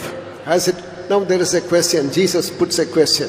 இப்பொழுது இயேசு அவர்களுக்கு ஒரு கேள்வியை போடுகிறார். యేసు అక్కడ వారిని ఒక ప్రశ్న అడుగుచున్నాడు. The doctrine of water baptism, has it come from heaven or from the earth? தண்ணீர் ஞானஸ்நான உபதேசம் அது வானத்திலிருந்து தேவனிடத்திலிருந்து வந்ததா அல்லது மனுஷரிடத்திலிருந்து வந்ததா? బాప్తిస్మ ఉపదేశం అన్నది పరలోకం నుండి వచ్చినదా, భూమి నుండి కలిగినదా? Praise be to God. தேவனுக்கு ஸ்தோத்திரம். దేవునికి స్తోత్రం. There is something called baptism. There is something called baptism according to the word of God. ஞானஸ்நானம் என்கிறதான ஒன்று உண்டு, தேவனுடைய வார்த்தையின்படியான ஞானஸ்நானம் என்கிறதான மற்றொன்று உண்டு. బాప్తిస్మం అన్నది ఒకటి కలదు, అదే సందర్భంలో వాక్య ప్రకారమైన బాప్తిస్మం ఒకటి కలదు. Anyone who has not taken water baptism, you got the last chance tomorrow. யாராகிலும் தண்ணீர் ஞானஸ்நானத்துக்கு ஒப்பு கொடுக்காதவர்கள் இருப்பீர்கள் என்றால் இதுதான் கடைசி சந்தர்ப்பம், தருணம், உபயோகப்படுத்திக் கொள்ளுங்கள். ఇంకను ఎవరైనా బాప్తిస్మం పొందని వారుగా ఉన్నట్లయితే దయచేసి రేపటి దినమే చివరి అవకాశము, తప్పక పొందుడి. You may take 100 baptism, unless it is the baptism according to the word of God, it is not baptism at all. நீங்கள் 100 ஞானஸ்நானம் எடுக்கலாம், ஆனால் தேவனுடைய வார்த்தையின்படியான ஞானஸ்நானம் ஒன்றை நீங்கள் எடுக்காத பட்சத்தில் இந்த 100 ஞானஸ்நானம் பிரயோஜனம் இல்லாமல் போய்விடும். మీరు 100 బాప్తిస్మములు పొంది ఉండవచ్చును, కానీ దేవుని యొక్క వాక్య ప్రకారమైన బాప్తిస్మం పొందనట్లయితే 100 వ్యర్థమే. My mother took 3 water baptism. என்னுடைய தாய் 3 தண்ணீர் ஞானஸ்நானம் எடுத்திருக்கிறார்கள். మా యొక్క తల్లి గారు 3 సార్లు బాప్తిస్మం పొంది ఉన్నారు. First he took an infant baptism when she was in CSI. அவர்கள் சிஎஸ்ஐ சபையில் இருந்த பொழுது குழந்தை ஞானஸ்நானம் பெற்றுக்கொண்டார்கள். సిఎస్ఐ లో ఉన్నప్పుడు చంటి బిడ్డల బాప్తిస్మం పొంది ఉన్నారు. Then after one more baptism. அதுக்கு பிறகு இன்னும் ஒரு ஞானஸ்நானம். ఆ తర్వాత ఇంకొక బాప్తిస్మం. She was not satisfied. அதெல்லாம் அவர்களுக்கு திருப்தி வரவில்லை. అందులో ఆమె తృప్తి పొంది ఉండలేదు. Then finally she took baptism from our pastors. கடைசியாக நம்முடைய பாஸ்டர்மாரிடத்தில் அவர்கள் ஞானஸ்நானம் எடுத்துக்கொண்டார்கள். చివరిగా మనకి పాస్టర్ గార్ల యొద్ద బాప్తిస్మం పొంది ఉంటిరి. It is something which is spoken from heaven. Has it come from heaven on earth? Pharisees could not reply for that. இது பரலோகத்திலிருந்து வந்ததா அல்லது பூமியிலிருந்து வந்ததா என்கிற கேள்விக்கு பரிசேயர்களால் பதில் சொல்லக்கூடாமல் போயிற்று. ఇది పరలోకం నుండి వచ్చినదా లేక భూమి నుండి కలిగినదా అన్న మాటకు పరిసయ్యులు జవాబు చెప్పలేకపోయిరి. Verily, verily I say unto you, unless you are born of water and of spirit, you cannot enter into the kingdom of God. ஒருவன் ஜலத்தினாலும் ஆவியினாலும் பெறவாவிட்டால் தேவனுடைய ராஜ்யத்துக்குள் பிரவேசிக்க மாட்டான் என்று மெய்யாகவே மெய்யாகவே உங்களுக்கு சொல்லுகிறேன். ఒకటి నీటి మూలముగాను ఆత్మ మూలముగాను జనించితేనే గాని దేవుని రాజ్యంలో ప్రవేశింపనేరడని నిశ్చయముగా చెప్పుచున్నాను. Next, the Holy Ghost, where has it come from? இரண்டாவதாக பரிசுத்த ஆவியானவர் அவர் எங்கே இருந்து வந்தார்? తరువాతదిగా పరిశుద్ధాత్ముడు ఎక్కడి నుండి వచ్చి ఉన్నాడు? When we turn to the book of Luke chapter 24 verse 49. லூக்கா எழுதின சுவிசேஷம் 24ஆம் அதிகாரம் 49ஆம் வசனத்தை வாசிக்கும் பொழுது, లూకా సువార్త 24వ అధ్యాయము 49వ వాక్యములో చదువుచున్నప్పుడు, ఇదిగో నా తండ్రి వాగ్దానము చేసినది మీ మీదకి పంపుచున్నాను, మీరు పైనుండి శక్తి పొందు వరకు పట్టణములో నిలిచి ఉండుడని వారితో చెప్పెను. Read in English also, please. And behold, I send the promise of my Father upon you, but tarry ye in the city of Jerusalem until ye be endued with power from on high. From heaven, is power from heaven. உன்னதத்திலிருந்து பரலோகத்திலிருந்து வருகிற பலன், పరలోకము నుండి శక్తి పొందు వరకు. Dear child of God, all those who have received Holy Spirit, shout hallelujah. யாரெல்லாம் பரிசுத்தாவின் அபிஷேகம் பெற்றிருக்கிறீர்களோ சத்தமாக ஒரு அல்லேலூயா சொல்லுங்கள். అభిషేకం పొందిన వారు బిగ్గరగా హల్లెలూయా చెప్పండి. All those who have not received the Holy Spirit, you see that you attend 10 o'clock prayer. Don't miss that tarrying meeting. அபிஷேகம் பெறாதவர்கள் தயவு செய்து இன்று இரவு நடக்கிற அந்த 10 மணி காத்திருப்பு கூட்டத்தில் கலந்து கொண்டு அபிஷேகத்தை பெற்றுக்கொள்ளுங்கள். ఇంకను అభిషేకం పొందని వారు ఎవరైనా ఇక్కడ ఉన్నట్లయితే ఈ రోజు రాత్రి జరిగే 10 గంటల కనిపెట్టే కూటములో మీరు తప్పక పాలు పొంది అభిషేకం పొందాలి. I will pour out of my spirit upon all flesh is the promise of God. இதோ மாம்சமான யாவர் மேலும் என்னுடைய ஆவியை ஊற்றுவேன் என்பதல்லவோ தேவனுடைய வாக்குத்தத்தமாய் இருக்கிறது. సర్వ శరీరం మీద నా ఆత్మను కుమ్మరించనున్నది దేవునికి వాగ్దానముగా ఉన్నది కదా. Some say that it is demonic power. சிலர் இது பிசாசுனுடைய வல்லமை என்று சொல்கிறார்கள். కొంతమంది అంటున్నారు దయ్యములకు శక్తి అంటున్నారు. Word of God says it comes from heaven. தேவனுடைய வார்த்தை சொல்கிறது இது பரலோகத்திலிருந்து இறங்கி வருகிற பலன். దేవునికి వాక్యం చెప్పుచున్నది పై నుండి వచ్చు పరలోకం నుండి వచ్చు శక్తి. There are no demonic powers in heaven, you must understand. பரலோகத்தில் எந்த விதமான பிசாசுனுடைய சக்திகளும் இல்லை என்பதை நீங்கள் புரிந்து கொள்ள வேண்டும். పరలోకంలో ఎటువంటి దయ్యపు శక్తులు లేవని మీరు గ్రహించాలి. You ask the Lord, often I mention, you just ask God, if there is something called Holy Spirit, I would like to have that. நான் அடிக்கடி விதமாய் சொல்வது உண்டு, நீங்கள் ஆண்டவரிடத்தில் இப்படி கேளுங்கள், ஆண்டவரே பரிசுத்த ஆவி என்று ஒன்று உண்டானால் அதை எனக்கு தாரும், என்மேல் அதை போடும். తరచుగా నేను ఈ విధముగా చెప్పుదును, ప్రభువా పరిశుద్ధాత్మ అన్నది ఏదైనా ఒక కార్యం నిజముగా ఉన్నట్లయితే అది నా మీద కుమ్మరించమని మీరు అడుగుడి. Millions are receiving the Holy Spirit throughout the world. உலகம் முழுவதும் அநேகர் இந்த நாட்களில் பரிசுத்த ஆவியை பெற்றுக்கொண்டே இருக்கிறார்கள். ఇక దినాలలో సర్వలోకములో లక్షల కొలది మంది అభిషేకం పొందుతూనే ఉన్నారు. Wait in the presence of God and receive that Holy Spirit. தேவனுடைய சமூகத்தில் காத்திருந்து பரிசுத்த ஆவியின் அபிஷேகத்தை பெற்றுக்கொள்ளுங்கள். దేవుని యొక్క సంధానంలో కనిపెట్టి పరిశుద్ధాత్మిక అభిషేకమును పొందుడి. I remember the day that I was anointed with the Holy Spirit. பரிசுத்த ஆவியின் அபிஷேகத்தினால் அபிஷேகம் பண்ணப்பட்ட நாளை நான் நினைவு கூறுகிறேன். పరిశుద్ధాత్మతో నేను అభిషేకింపబడిన యొక్క దినమును జ్ఞాపకం చేసుకొనుచున్నాను. I had to wait almost for 3.5 years. 3.5 வருடங்கள் நான் பரிசுத்த ஆவியின் அபிஷேகத்துக்காக காத்திருக்க வேண்டியதா இருந்தது. 3.5 సంవత్సరములు నేను అభిషేకం కొరకు కనిపెట్టవలసి వచ్చెను. One day I had gone along with a servant of God. We went to the ground and then I prayed and God anointed me with the Holy Spirit. ஒரு தேவனுடைய ஊழியக்காரருடைய உதவியோடு கூட நானும் அவருமாக சேர்ந்து ஒரு மைதானத்தில் போய் காத்திருந்தோம். அன்றைக்கு தான் நான் பரிசுத்த ஆவியின் அபிஷேகத்தை பெற்றுக்கொண்டேன். ఒక సేవకుని సహాయముతో నేనును ఆయనను ఒక గ్రౌండ్ కు వెళ్లి కనిపెట్టి ఆ దినముతో ప్రార్థించి అభిషేకం పొందుకొని ఉన్నాను. You need not go to the ground. You can wait at home and receive. நீங்கள் அதற்காக ஒரு மைதானத்தை தேடி போக வேண்டாம். உங்களுடைய வீட்டில் இருங்கள், அங்கேயே கர்த்தர் உங்களை அபிஷேகம் பண்ணுவார். అభిషేకం పొందు నిమిత్తమై మీరు ఏదో ఒక మైదానమును వెదకి వెళ్ళవలసిన అవసరం లేదు. ఇంటిలో ఉండి కనిపెట్టినట్లయితే చాలు, దేవుడు మీకు దయచేయును. We all know that verse in the book of Luke chapter 11 verse 13. லூக்கா எழுதின சுவிசேஷம் 11ஆம் அதிகாரம் 13ஆம் வசனத்தில் இருக்கிறதான காரியத்தை நாம் எல்லாரும் அறிந்திருக்கிறோமே. లూకా సువార్త 11వ అధ్యాయం 13వ వాక్యమును మనమందరం ఎరిగి ఉన్నాం కదా. How much more that God is able to give the Holy Spirit to them that ask. தம்மிடத்தில் வேண்டிக் கொள்ளுகிறவர்களுக்கு பரிசுத்த ஆவியை கொடுப்பது அதிக நிச்சயம் அல்லவா? తమను అడుగు వారికి ఆయన పరిశుద్ధాత్మను ఇచ్చుట ఎంతో నిశ్చయము కదా.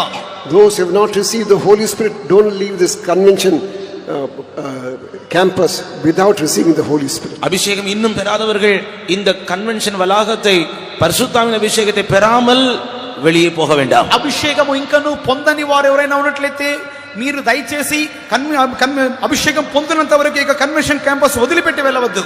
Yesterday pastor had mentioned about few things about this. நேற்று பாஸ்டர் அவர்கள் இதில் இருக்கிறதான சில காரியங்களை சொன்னார்கள். నిన్నటి దినమందు పాస్టర్ గారు ఇందును కూర్చున్న కొన్ని కార్యములు మీకు చెప్పి ఉండిరి. Along with it there is something called baptism by fire.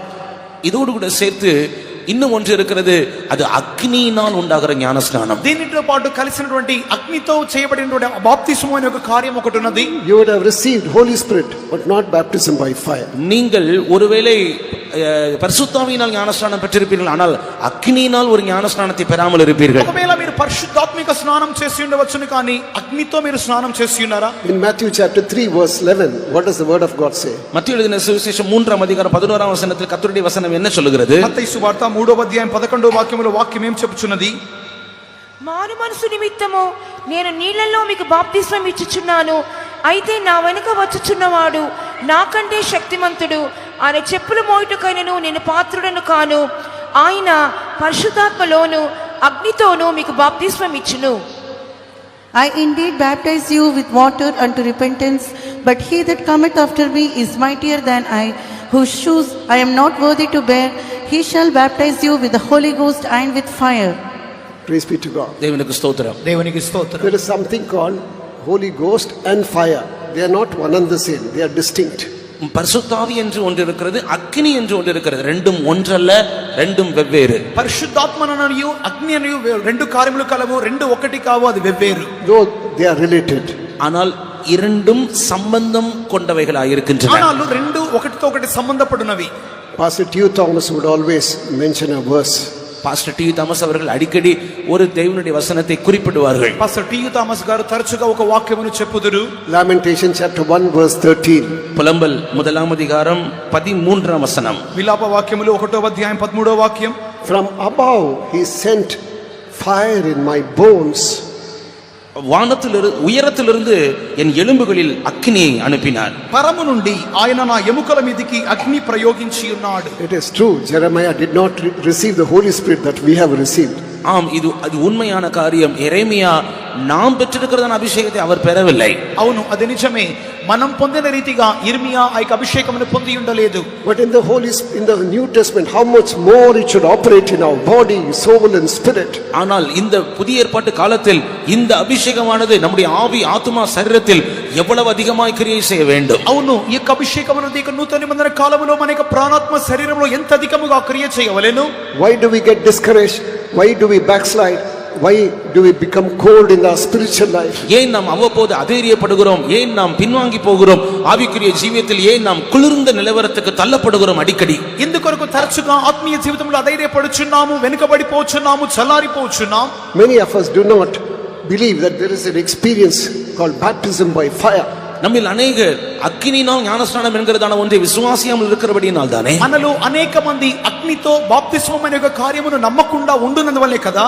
One of our pastors was mentioning about his experience. தன்னுடைய அனுபவத்தை நம்முடைய பாஸ்டர்மார்களில் ஒருவர் இவ்விதமாக சொன்னார். తన యొక్క అనుభవాన్ని మన యొక్క పాస్టర్ గారులో ఒకరి విధంగా పంచుకొని ఉండిరి. In a tarry meeting, I received that baptism of fire.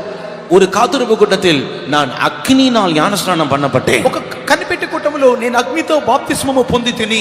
Afterwards he said everything became clean, totally different. I was altogether changed.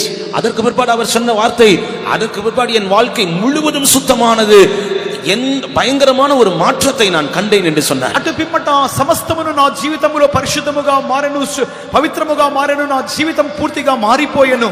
I was never the same. I was not my old self. நான் ஏற்கனவே இருந்த ஒரு நபராக இல்லை, நான் சுயம் அற்றவனாய் இருந்தேன். అంతకు ముందున్న ఒక వ్యక్తిగా నేను లేను, కానీ నేను స్వార్థ రహితునిగా మారితిని. The power took hold of me and then it was leading me. ஒரு வல்லமை என்னை ஆட்கொண்டது, அது என்னை நடத்த ஆரம்பித்தது. ఒక శక్తి నన్ను ఏలుబడి చేసెను, అటు పిమ్మట అది నన్ను నడిపించుచుండెను. If you desire today that heaven, fire will come from heaven and burn everything and any unsanctified nature that you have. இன்றைக்கு இதை நீங்கள் விரும்புவீர்கள் என்றால் பரலோகத்திலிருந்து ஒரு அக்கினி உங்களை சந்திக்கும். உங்களுக்குள் இருக்கிறதான పరిశుద్ధమాக்கப்படாத சுபாவங்கள் எல்லாம் உங்களை விட்டு அகன்று போகும். దీనిని మీరు కోరినట్లయితే ఈ దినమందు పరలోకం నుండి ఒక అగ్ని వచ్చి మిమ్మల్ని సందర్శించును. అది మీలో కాల్చబడిన ప్రతి స్వభావమును శుద్ధీకరించును. As you heard some time back, so then fire, it's a type, and that is fire from during time of Elijah came down and burnt the sacrifice. கொஞ்ச நேரத்துக்கு முன்னாடி நீங்கள் கேட்டீர்களே, எலியாவின் நாட்களில் ஒரு அக்கினி வானத்திலிருந்து இறங்கி வந்தது. కొద్దిసేపు ముందుగా మీరు వినిన్నారు కదా, ఏలియా దినములలో ఒక అగ్ని దిగి వచ్చెను. Today can God do that again? தேவன் இன்றைக்கு மறுபடியும் அதை செய்ய வல்லவராய் இருக்கிறார் தானே? ఈ యొక్క దినమందు కూడా మరొకసారి దేవుడు దాన్ని చేయవాడిగా ఉన్నారు కదా. In 1 Chronicles chapter 21 verse 26, he has done it during David's time. முதலாம் நாளாகமம் 21ஆம் அதிகாரம் 26ஆம் வசனத்தில் தாவீதினுடைய நாட்களில் தேவன் அதை செய்தார். మొదటి దినవృత్తాంతములో 21వ అధ్యాయము 26వ వాక్యములో దావీదు దినముల్లో కూడా దేవుడు దాన్ని చేసి ఉండెను. In 2 Chronicles chapter 7 verse 1, during Solomon's time, heaven came, fire came from heaven. 2 நாளாகமம் 7ஆம் அதிகாரம் 1ஆம் வசனத்தில் சாலமோனுடைய நாட்களிலும் கூட வானம் திறக்கப்பட்டது, வானத்திலிருந்து அக்கினி கீழே இறங்கி வந்தது. రెండవ దినవృత్తాంతములో 7వ అధ్యాయం మొదటి వాక్యములో కూడా సొలొమోను దినములో అతడు ప్రార్థించగా అగ్ని దిగి వచ్చెను. Some of you would have heard about a person called Blaise Pascal.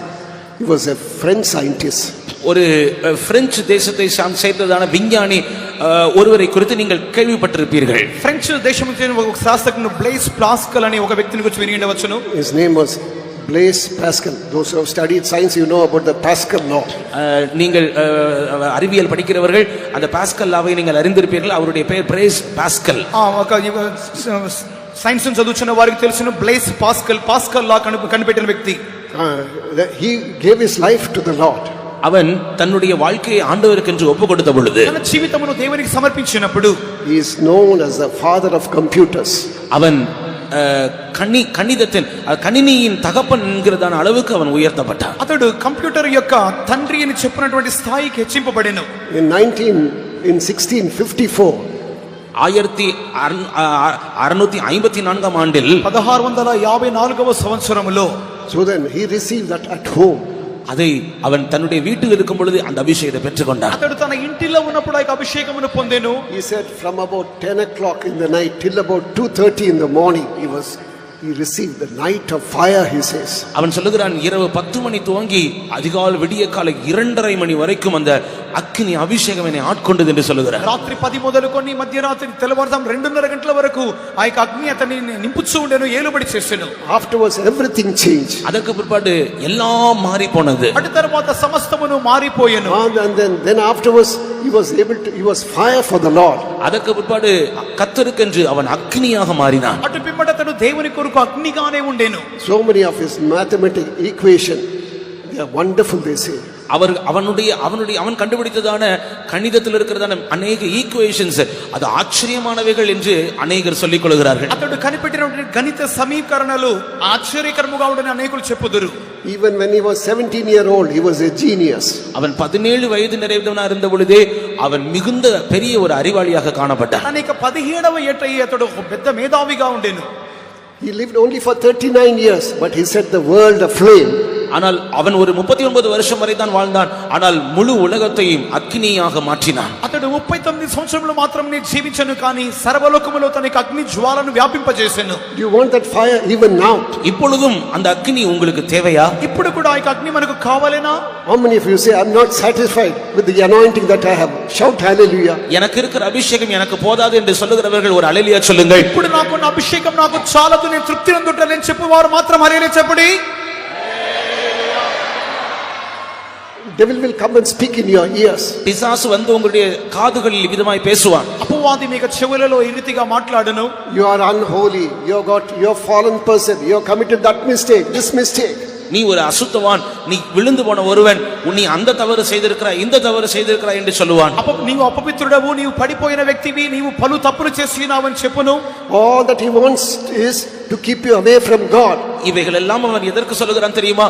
நீங்கள் எப்படியாகிலும் தேவனை விட்டு தூரமாய் போக வேண்டும் என்பதற்காக தான். నీవు ఏ రీతిగా Devil wants to keep you away from God. எப்படியாகிலும் பிசாசு உங்களை தேவனை விட்டு தூரமாக வைக்க வேண்டும் என்பதற்காக தான் பிரயாசப்படுகிறான். నిన్ను ఏ రీతిగానైనా దేవుని యొద్ద నుండి దూరపరచవలనని అపవాది రీతిగా చెప్పును. God wants you to draw closer to him. ஆனால் தேவனோ உன்னை தன்னண்டையில் கிட்டி சேர்க்க விரும்புகிறார். కానీ దేవుడైతే నిన్ను ఆయనకు సమీపస్తునిగా మార్చగోరుచున్నాడు. Why has the Lord brought you here? ஏன் தேவன் உன்னை இங்கே கொண்டு வந்தார்? ఎందుకొరకు దేవుడు ఇక్కడికి తీసుకొని వచ్చి ఉన్నాడు? You are not come here by chance. நீங்கள் எதேச்சையாக இங்கே வரவில்லை. మీరు అనుకోని విధముగా ఇక్కడికి రాలేదు. Sometimes you may not have any understanding about God at all. நீங்கள் ஒருவேளை தேவனை பற்றி எந்த புரிந்து கொள்ளுதலும் இல்லாதவர்களாக இருக்கலாம். ఒకవేళ దేవుని గురించి ఏ విధముగానూ అర్థం చేసుకోలేని వారిగా మీరు ఉండవచ్చును. I happen to hear about the testimony of Pastor Selvam, who has gone to be with the Lord. தேவனோடு கூட இருக்கும்படியாக சென்றிருக்கிறதான பாஸ்டர் செல்வம் அவர்களை குறித்ததான ஒரு சாட்சியை நான் விதமாக கேள்விப்பட்டேன். ప్రభుతో పాటు ఉండు నిమిత్తమై వెళ్ళిపోయిన పాస్టర్ సెల్వం గారి గురించి సాక్ష్యం నేను వినిన్నాను. He was a non-Christian. He did not know anything about Christ. அவர் கிறிஸ்தவத்தை சேர்ந்தவர் அல்ல. கிறிஸ்துவை பற்றி எந்த காரியமும் அவருக்கு தெரியாது. అతడు క్రైస్తవుడిగా లేకపోయినా ఆ క్రైస్తవత్వం గురించి ఏమీ ఆయనకు తెలియకుండా ఉండేను. He had a timber shop close to Rayapetta Faith Home. அவர் ராயப்பட்ட விசுவாச வீட்டிற்கு பக்கத்தில் இருக்கிறதான அந்த மரக்கடைக்கு பக்கத்துல தான் அவர் இருந்தார். రాయపేట ఫెయిత్ హోమ్ కు ప్రక్కన ఒక మర చెక్కల అంగడి కట్టెల అంగడి పెట్టుకొని ఉండేను. He casually went to the tarrying meeting and he was seated in the end. அவர் சாதாரணமாக ஒரு நாள் காத்திருப்பு கூட்டத்துக்கு போய் அந்த ராயப்பட்ட விசுவாச வீட்டில் பின்பாக உட்கார்ந்து கொண்டார். సాధారణంగా వెళ్లి రాయపేట విశ్వాస గృహములో ఆ కనిపెట్టే కుటుంబంలో వెనుక భాగంలో కూర్చొని ఉండేను. Pastor K.V. Paul, he was a young brother then. Pastor K V Paul அவர்கள் அந்த நேரம் அந்த சபையில் ஒரு சின்ன பிரதராக இருந்தார்கள். பாஸ்டர் கேவி பால் గారు ఆ సందర్భంలో ఆ సంఘములో ఒక చిన్న బ్రదర్ గా ఉండిరి. You may be anyone, you may be new. If you want, God will give you Holy Spirit. நீங்கள் யாரா இருந்தாலும் சரி, நீங்கள் ஒருவேளை புதிதாய் வந்த ஆளா இருந்தாலும் சரி, நீங்கள் விரும்பினால் தேவன் உங்களுக்கு பரிசுத்தாவியை தருவார் என்று சொன்னார்கள். మీరు ఎవరైనప్పటికీ మీరు కొత్త వారుగా వచ్చినప్పటికీ మీరు కోరినట్లయితే పరిశుద్ధాత్మ దేవుడు మీకు ఇచ్చునని ఆయన బోధించుండెను. He had not confessed his sins. அவர் தன்னுடைய பாவங்களை அறிக்கை செய்யவில்லை. తన పాపాలు ఒప్పుకోలు చేయలేదు. He had not taken water baptism. இன்னும் தண்ணீர் ஞானஸ்நானம் எடுக்கவில்லை. నీటి బాప్తిసం కూడా పొంది ఉండలేదు. Then a small prayer. He said, Lord, they say there is something called Holy Spirit. I would like to receive that. அவர் பாஸ்டர் செல்வம் இவர் விவிதமாக சொன்னார்கள், ஆண்டவரே எனக்கு இந்த பரிசுத்த ஆவி என்றால் என்னன்னு தெரியாது, ஆனால் அவர்கள் சொல்லுகிறார்கள் பரிசுத்த ஆவியை வேண்டும் என்று நீங்கள் கேளுங்கள் என்று சொல்லுகிறார்கள் என்று சொல்லி ஒரு சின்ன ஜெபம் செய்தார்கள். దేవా పరిశుద్ధాత్మ అంటే నాకేదో తెలియదు కానీ వారు చెప్తున్నారు పొందుకోవచ్చని చెప్పి ఆ యొక్క పరిశుద్ధాత్మ నాకు ఇవ్వమని చెప్పి ఆయన ఒక చిన్న ప్రార్థన చేసి ఉండేను. Immediately the fire came upon him. உடனடியாக ஒரு அக்கினி அவர் மேல் வந்து விழுந்தது. వెంటనే ఒక అగ్ని ఆయన మీద దిగెను. He was seated in the front. He came to the front row. அவர் பின்பாக உட்கார்ந்திருந்தவர் முன் வரிசைக்கு வந்து விட்டார். వెనుకగా కూర్చున్న వ్యక్తి ఆయన ఆత్మలో నింపబడి ముందుకు వచ్చేసినాడు. Today God is going to baptize you by fire. இன்றைக்கு இரவு தேவன் உங்களை அக்கினியினால் ஞானஸ்நானம் பண்ண போகிறார். ఈ రాత్రి దేవుడు మిమ్మల్ని అగ్నితో బాప్తిసం చేయబోతున్నాడు. Blaise Pascal calls that night of fire. அன்று இரவு பிரைஸ் பாஸ்கல் அபிஷேகம் அக்கினியினால் பெற்றுக்கொண்டார். ఆ యొక్క దినమున రాత్రి He calls it night of fire. அவர் அந்த இரவை అగ్నిயின் இரவு என்று சொல்லுகிறார். బ్లైస్ పాస్కల్ ఆ యొక్క దినమున రాత్రిని అగ్ని రాత్రిగా చెప్పి ఉండెను. Will this 1st November be a night of fire for you and me? இந்த முதலாம் நவம்பர் இரவு உங்களுக்கும் எனக்கும் ஒரு அக்னியின் இரவாய் மாறட்டும். ఈ నవంబర్ మొదటి తేదీ రాత్రి మనకు ఒక అగ్ని రాత్రిగా మారనివ్వుడి. All close your eyes. நம்ம எல்லாரும் அப்படியே கண்களை மூடுவோமா. మనం కన్నులు మూసుకుందాం. Lord, you have spoken. தேவனே நீர் எங்களோட பேசி இருக்கிறீர். దేవా మీరు మాట్లాడి ఉన్నారు. I believe in this baptism by fire. இந்த அக்னியினால் ஞானஸ்நானத்தை நான் விசுவாசிக்கிறேன். ఈ అగ్నితో బాప్తిస్మం నేను నమ్ముచున్నాను. I am so weak, I am frail, I fall over and over again, I stumble. நான் ஒரு பலவீனமானவன், நான் மிகவும் அடிக்கடி தோல்வி அடையக்கூடிய ஒரு நபராக, கீழே விழக்கூடிய நபராக இருக்கிறேன். దేవా నేను బలహీనుడను, గడిగడికి మాటికి నేను కింద పడిపో వ్యక్తిగా ఉన్నాను. Now I want that fire. இப்பொழுது எனக்கு அந்த அக்னி வேண்டும். ఇప్పుడు నాకు ఆ అగ్ని కావాలి. Youngsters, if you can be on your knees for 5 minutes. வாலிபர்கள் உங்களால் முடிந்தால் 5 நிமிடங்கள் முழங்காலில் நில்லுங்கள். యవనస్తులుగా ఉన్నవారు మీ వలన వీలైతే ఒక 5 నిమిషాలు మోకరించుడి. You take this as a word of prophecy. இது ஒரு தீர்க்கதரிசன வார்த்தை என்று நீங்கள் எடுத்துக்கொள்ளுங்கள். ఇది ఒక ప్రవచన వాక్యముగా మీరు తీసుకొనుడి. It is now or never. இப்பொழுது இல்லை என்றால் எப்பொழுதும் இல்லை. పొందుతే ఇప్పుడు, లేకపోతే ఇక మీదట లేదు. If you have got anything which is pricking your heart, ஒருவேளை ஏதாவது உங்களுடைய இருதயத்தை குத்தி கொண்டிருக்கும் என்றால், నీ హృదయమును గుచ్చుచున్న కార్యం ఏదైనా ఉన్నట్లయితే confess them to the Lord right now. இப்பொழுதே அதை ஆண்டவரிடத்தில் வாயை திறந்து அறிக்கை செய்து விடுங்கள். ఇప్పుడే దేవుని యొద్ద ఒప్పుకోలు చేయుడి. Lord, I want that baptism by fire. ஆண்டவரே, அந்த அக்கினியினால் ஞானஸ்நானம் என்று ஒன்று சொல்லுகிறார்களே, அது எனக்கு வேண்டும். దేవా అగ్నితో బాప్తిసం అంటున్నారే, అది నాకు కావాలి. Don't be bothered about your sickness. உன்னுடைய வியாதியை குறித்து நீ கவலைப்படாதே. వ్యాధిని గురించి మీరు కలతనందవద్దు. When this anointing comes upon you, that will be burnt up also. இந்த அபிஷேகம் உன்மேல் வந்து இறங்கும் பொழுது அந்த வியாதியை அது சுட்டெரித்து விடும். ఆ యొక్క అగ్ని అభిషేకం దిగినప్పుడు వ్యాధిని అది కాల్చివేయును. Lord, I want that fire. கர்த்தாவே, எனக்கு அந்த அக்கினி வேண்டும். దేవా నాకు అగ్ని కావాలి. Even children, close your eyes. எல்லாரும் உங்களுடைய கண்களை மூடுங்கள். చిన్న పిల్లలు కూడా కన్నులు మూసుకోండి.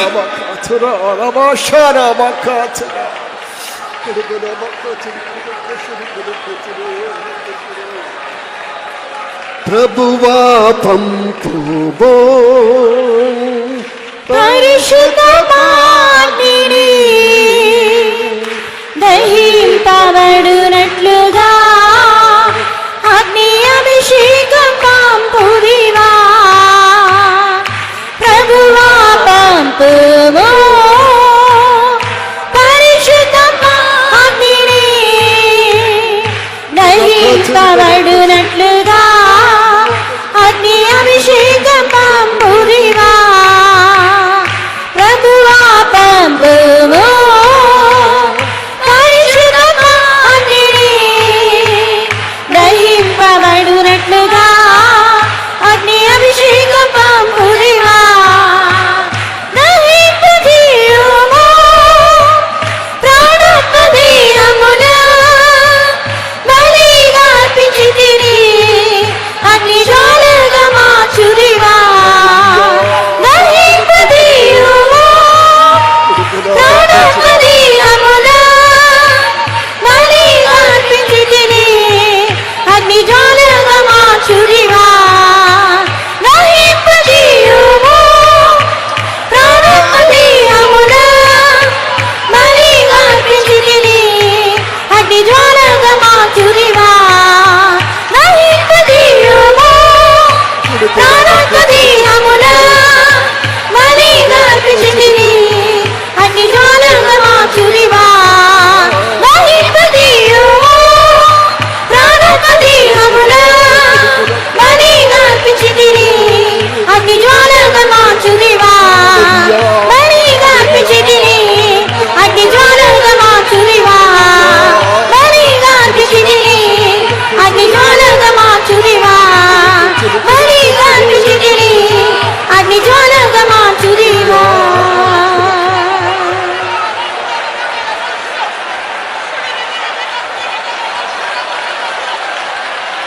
This fire will begin from the stage. இந்த அக்கினி ஸ்டேஜில் இருந்து, மேடையில் இருந்து புறப்படுகிறது. ఈ అగ్ని యొక్క స్టేజి నుండి బయలుదేరుచున్నది. Servants of God are flaming spirits. ஓ, தேவனுடைய ஊழியக்காரர்கள் அக்கினி ஜுவாலையா இருக்கிறார்கள். దేవుని యొక్క సేవకులు అగ్ని జ్వాలలుగా ఉన్నారు. This fire will be burning till the coming of the Lord. ஓ, இந்த அக்கினி கர்த்தருடைய வருகை மட்டும் பற்றி எரிகிற அக்கினியா இருக்கும். ఈ అగ్ని ప్రభువు రాకడ వరకు మండుచున్నటువంటి అగ్ని. Because this is not an earthly fire, it has come from heaven. ஏனென்றால் இது பூமியிலிருந்து வருகிற அக்கினி அல்ல, இது வானத்திலிருந்து இறங்குகிற அக்கினி. ఎందుకనగా ఇది భూ సంబంధమైన అగ్ని కాదు గాని పరలోకం నుండి వచ్చుచున్న అగ్ని. It is not strange fire, it is holy fire. இது சாதாரணமான அக்கினி அல்ல, இது பரிசுத்த அக்கினி. ఇది అన్య అగ్ని కాదు గాని పరిశుద్ధ అగ్ని. Don't have any doubt about this. இந்த அக்கினியை குறித்து உனக்கு எந்த சந்தேகமும் வேண்டாம். ఈ అగ్నిని గురించి ఎంత మాత్రమూ సందేహపడవద్దు. From above, God has sent fire in my bones. உயரத்திலிருந்து அவர் என்னுடைய எலும்புகளில் அக்கினியை போட்டார். పరము నుండి ఆయన ఎముకలలోనికి అగ్ని వేసాను.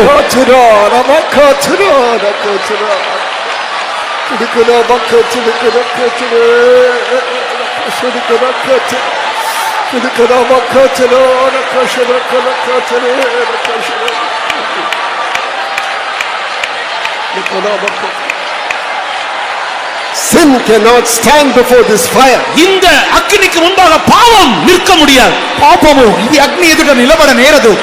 Lust cannot stand before this fire. இந்த அக்கினிக்கு முன்பாக இச்சை நிற்க முடியாது. ఆశ ఈ యొక్క అగ్ని ఎదుట నిలబడలేదు. Power of witchcraft cannot stand before this fire. இந்த அக்கினிக்கு முன்பாக பில்லி சூனிய வல்லமைகள் நிற்பதில்லை. చేతబడి శక్తులు ఈ అగ్ని ఎదుట నిలబడ నేరవు. No sickness can stand before this fire. இந்த அக்கினிக்கு முன்பாக எந்த வியாதியும் நிற்க முடியாது. ఈ అగ్ని ఎదుట ఏ వ్యాధి నిలవ చాలదు. You are healed, go in peace. நீ குணமாக்கப்பட்டாய், சமாதானத்தோடு வீட்டுக்கு போ. నీవు బాగున్నావు, సమాధానంతో ఇంటికి వెళ్ళవు. See that you receive this fire and go from here. இந்த இடத்தை விட்டு புறப்படுவதற்கு முன்னதாக இந்த அக்கினியை பெற்றவர்களாய் செல்லுங்கள். ఈ ఇక్కడ నుండి బయలుదేరినప్పుడు అగ్నితో మీరు బయలుదేరుడి. ప్రభువా పంపుమో పరిశుద్ధమాగ్నిని దహింపబడునట్లుగా అగ్ని అభిషేకం పంపుదివా. ప్రభువా పంపుమో పరిశుద్ధమాగ్నిని దహింపబడునట్లుగా అగ్ని అభిషేకం పంపుదివా. ప్రభువా పంపుమో పరిశుద్ధమాగ్నిని దహింపబడునట్లుగా అగ్ని అభిషేకం పంపుదివా. ప్రభువా పంపుమో పరిశుద్ధమాగ్నిని దహింపబడునట్లుగా అగ్ని అభిషేకం పంపుదివా.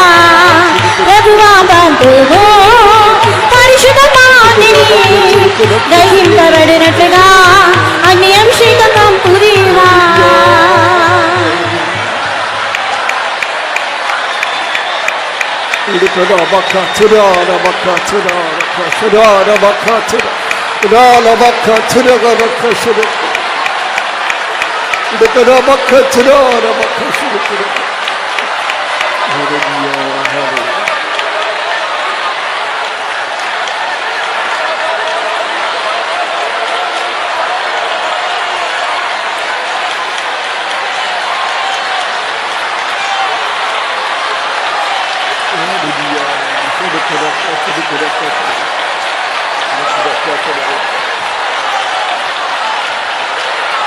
Hereafter, no diabetes. இதற்கு பிற்பாடு சர்க்கரை வியாதி இல்லை. ఇక మీదట నీకు డయాబెటిస్ లేదు. No ulcer. அல்சர் உன் வயிற்றில் இல்லை. నీ కడుపులో అల్సర్ ఇక మీదట లేదు. No heart problem. இருதய பிரச்சனைகள் இனி இல்லை. గుండె సమస్య మరి ఇక మీదట నీకు లేవు. Because that holy fire has taken hold of you. ஏனென்றால் பரிசுத்த அக்கினி உன்னை ஆட்கொண்டிருக்கிறது. ఎందుకనగా పరిశుద్ధ అగ్ని నిన్ను ఏలుబడి చేయుచున్నది.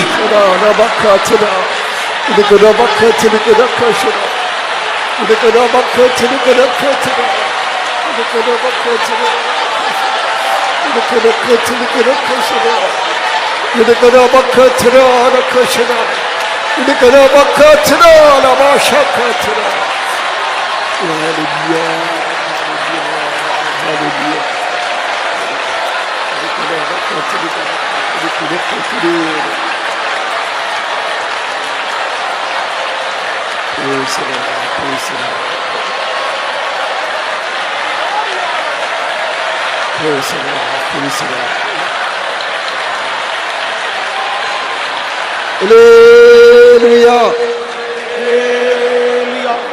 Sit.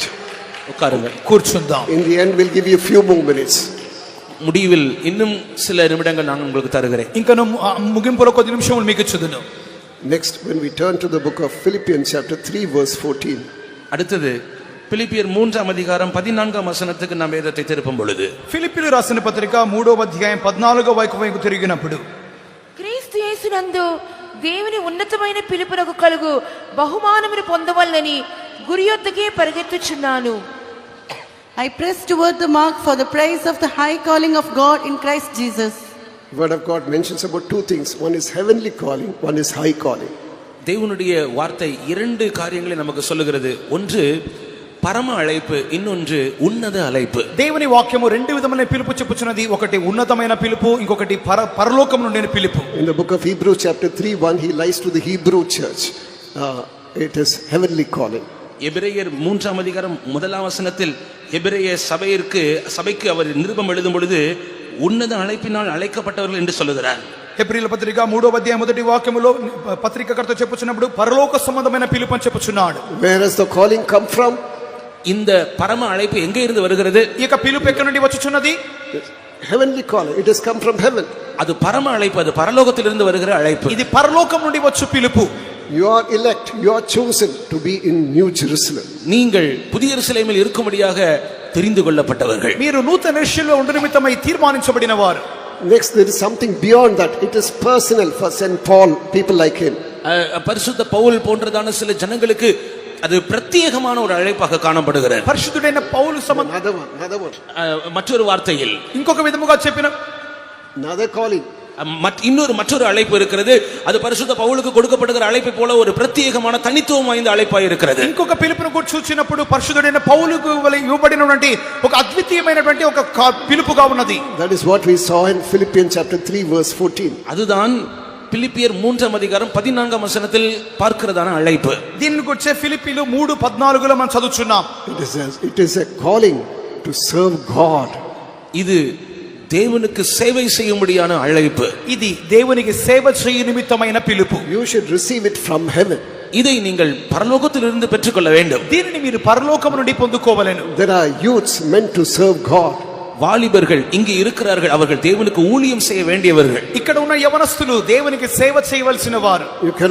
You don't have any other choice. You will have to follow Jesus. நீங்கள் உங்களுக்கு மற்ற எந்த விதமான வாய்ப்பும் இருக்காது. நீங்கள் இயேசுவை மட்டுமே சேவை செய்ய வேண்டியதாக இருக்கும். మీరు ఇతర ఎన్నిక ఉన్న అవకాశం లేదు. యేసుకు మాత్రమే మీరు సేవ చేయవలెను. You cannot choose that. It's God who chooses you.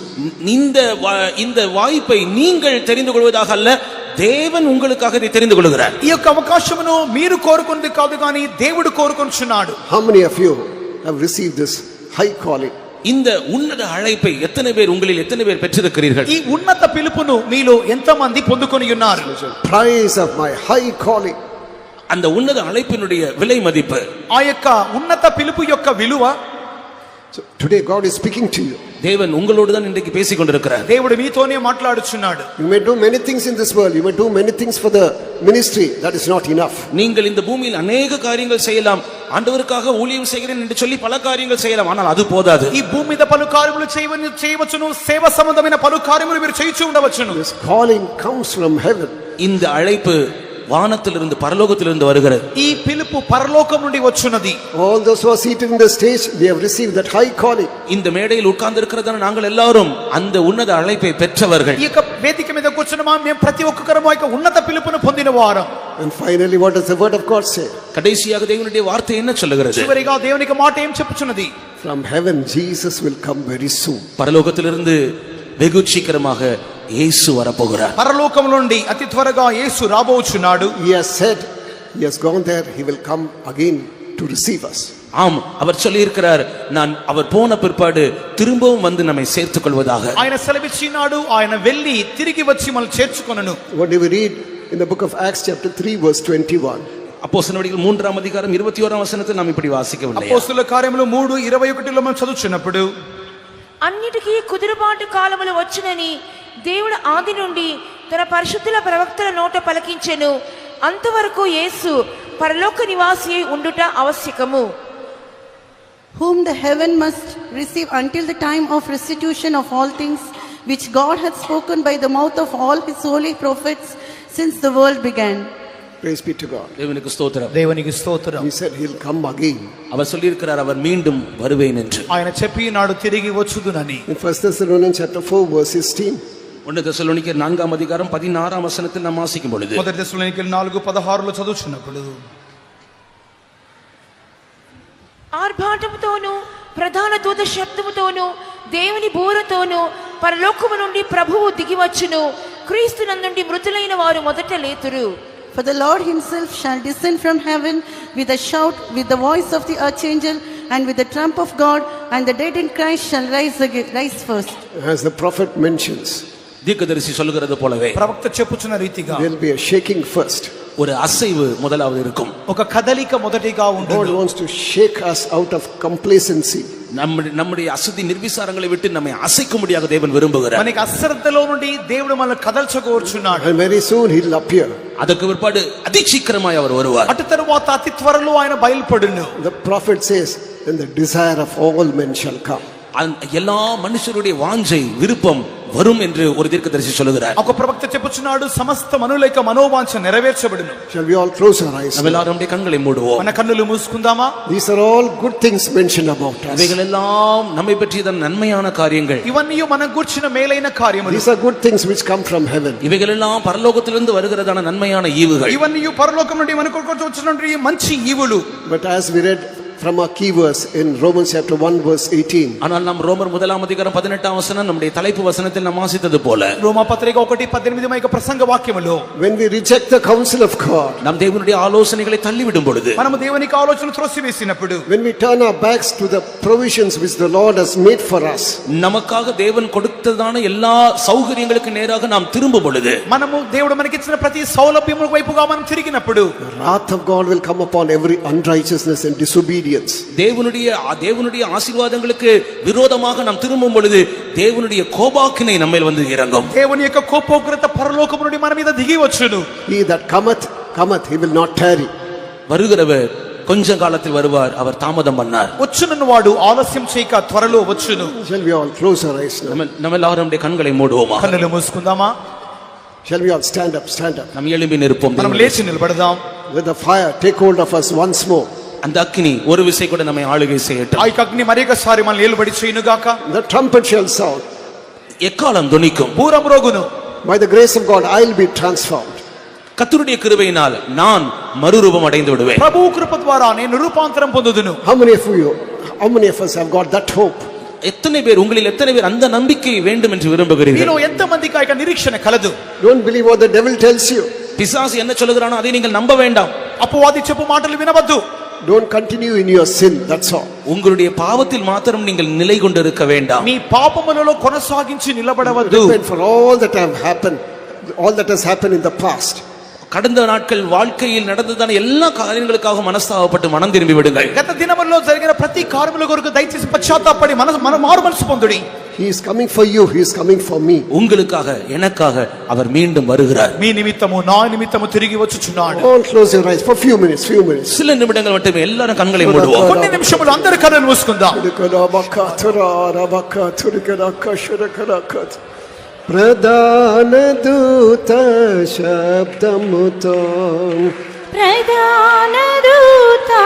శబ్దముతో ఆర్భాటముతో పడబుర ధ్వనితో రారాజుగా ఏతెంతురు సుమేఘములో రారాజుగా ఏతెంతురు నా ప్రభు మేఘములో. Many who have not received the Holy Spirit are going to receive now. இதுவரைக்கும் அபிஷேகம் பெறாத அநேகர் இப்பொழுது அபிஷேகம் பெற போகிறீர்கள். అభిషేకం పొందబోతున్నారు.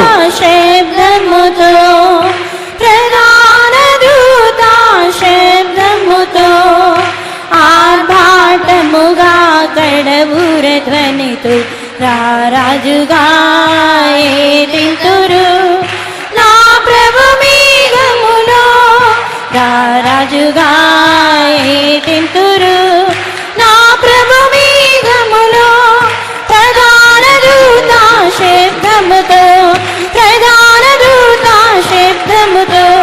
ఆర్భాటముగా కడ కడబుర ధ్వనితో రారాజుగా ఏతెంతురు నా ప్రభు మేఘములో రారాజుగా ఏతెంతురు నా ప్రభు మేఘములో రారాజుగా ఏతెంతురు నా ప్రభు మేఘములో ప్రధాన దూత శబ్దముతో ప్రధాన దూత శబ్దముతో ఆర్భాటముగా కడబుర ధ్వనితో రారాజుగా ఏతెంతురు నా ప్రభు మేఘములో రారాజుగా ఏతెంతురు నా ప్రభు మేఘములో రారాజుగా ఏతెంతురు నా ప్రభు మేఘములో రారాజుగా ఏతెంతురు నా ప్రభు మేఘములో రారాజుగా ఏతెంతురు నా ప్రభు మేఘములో రారాజుగా ఏతెంతురు నా ప్రభు మేఘములో. Hallelujah, hallelujah, hallelujah, hallelujah.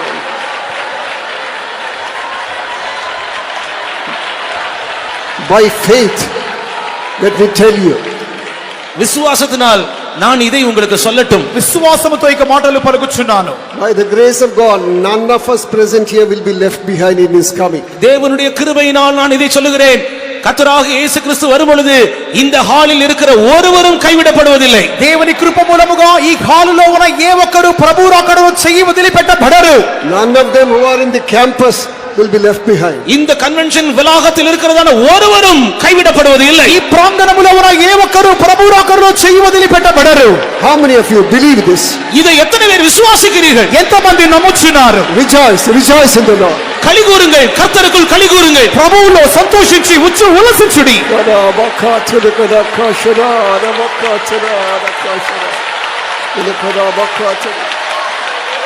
Now we are going to make this confession.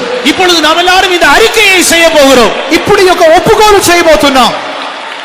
The trumpets will sound and I shall be transformed. எக்காலங்கள் துணிக்கும் பொழுது நான் மறுரூபம் அடைவேன். பூரம் ரோகினప్పుడు నేను రూపాంతరం పొందుదును. The trumpet will sound by the grace of God.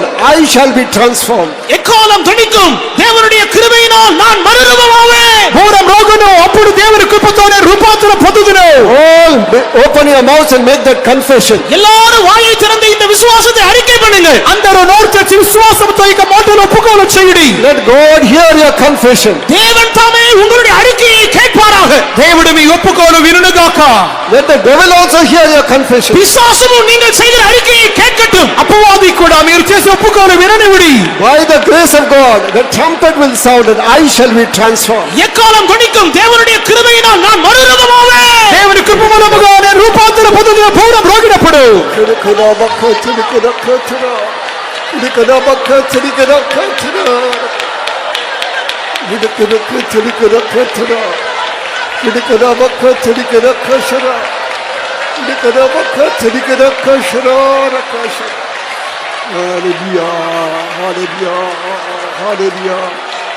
Only 2 more minutes. 2 நிமிடங்கள் மட்டும். 2 నిమిషాలు మాత్రమే. Let the fire spread across this place. It should reach even those who are seated outside. ஓ, இந்த அக்கினி இங்கே இருந்து புறப்பட்டு பின்பாக மாத்திரமல்ல இந்த ஹாலுக்கு வெளியே வரைக்கும் அது கடந்து போகுதாக. అగ్ని వేదిక నుండి బయలుదేరటం మాత్రమే కాక హాల్లో వెనుక వారికి మాత్రమే కాక బయట ఉన్న వారిని కూడా ముట్టుచున్నది. It should touch each and every one of us. Even everyone who is seated in the chair. ஓ, பின்பாக நம் ஒவ்வொருவரையும் இந்த அக்கினி தொட வேண்டும். பின்பாக நாற்காலியில் உட்கார்ந்து இருக்கிறவர்களையும் இந்த அக்கினி இப்பொழுது தொட வேண்டும். వెనకన కూర్చున్న వారు చైర్లో కూర్చున్న వారికి కూడా అగ్ని ముట్టుచున్నది.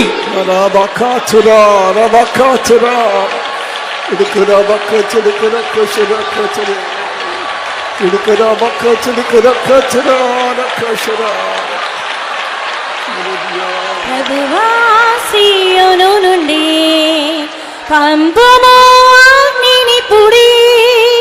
ప్రభువా సీయోను నుండి All clap your hands and sing. పంపుము అగ్నిని పుడి. శరీర ప్రాణాత్మ దీవాగ్నితో నింపుము. శరీర ప్రాణాత్మ దీవాగ్నితో నింపుము. ప్రభువా సీయోను నుండి పంపుము అగ్నిని పుడి. ప్రభువా సీయోను నుండి పంపుము అగ్నిని పుడి. శరీరం ప్రాణాత్మ దీవాగ్నితో నింపుము. దేవాగ్నితో నింపుము శరీరం ప్రాణాత్మ దేవాగ్నితో నింపుము శరీరం ప్రాణాత్మ దేవాగ్నితో నింపుము శరీరం ప్రాణాత్మ దేవాగ్నితో నింపుము శరీరం ప్రాణాత్మ దేవాగ్నితో నింపుము శరీరం ప్రాణాత్మ దేవాగ్నితో నింపుము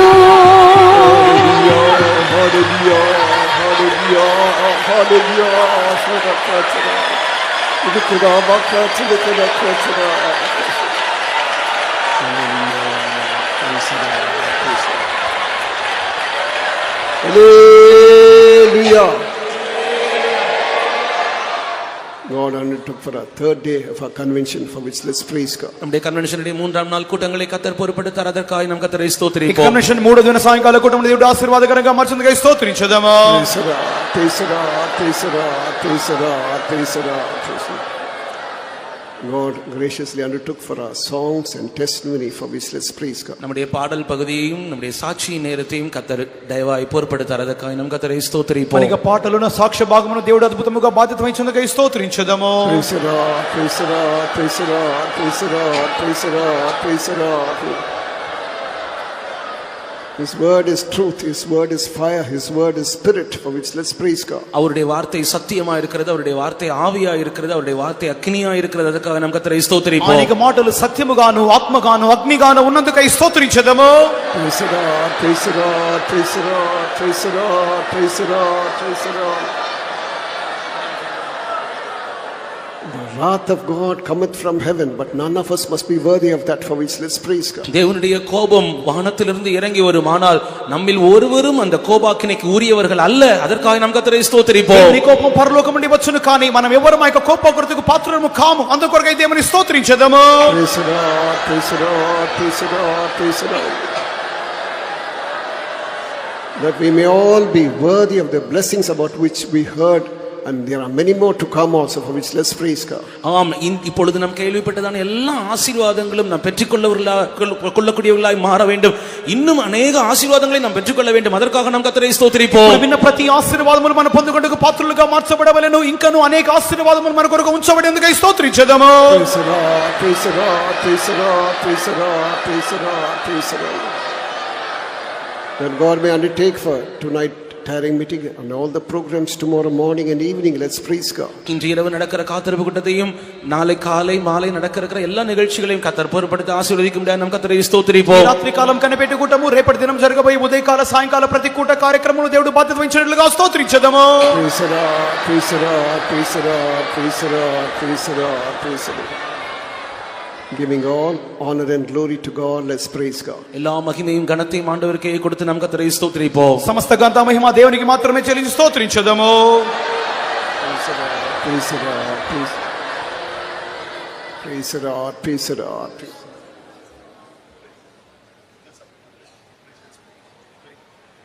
Let's pray. ஜெபம் பண்ணுவோம். ప్రార్థించుకుందాం.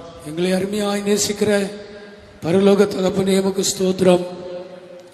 இந்த திருப்பதி சென்டரை, இந்த பிராந்தியத்தை நேசித்து 2025ஆம் ஆண்டிலே நீர் எங்களுக்கு தந்த ஆசீர்வதிக்கப்பட்ட கன்வென்ஷன் நாட்களுக்காக நன்றியோடு நாங்கள் உம்மை துதிக்கிறோம் சுவாமி.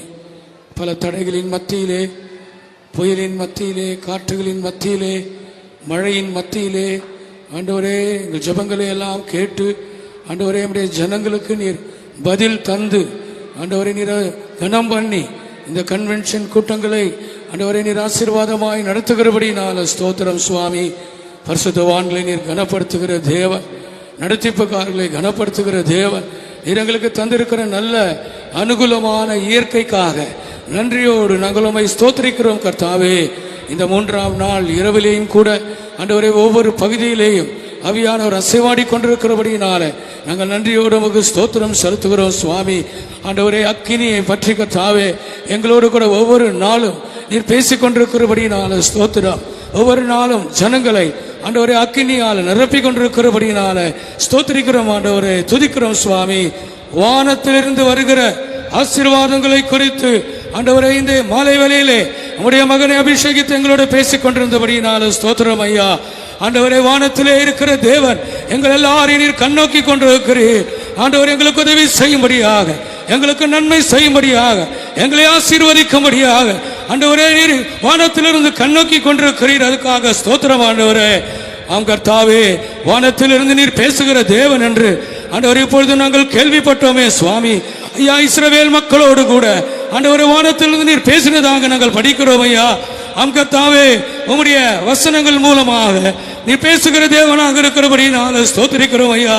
ஆண்டவரே, கழிப்பிடத்திலே கிடைத்த அந்த துண்டு காகிதத்தின் மூலமாக, வேத வசனங்கள் மூலமாக அந்த மனிதனோடு கூட நீர் பேசி அவனை சிறைச்சாலையிலிருந்து நீர் விடுதலை ஆக்கினீர் என்பதை ஆண்டவரே நாங்கள் கேள்விப்படும்படியாக எங்களுக்கு இந்த ராத்திரியில் உதவி செய்தபடியினால ஸ்தோத்திரம் சுவாமி.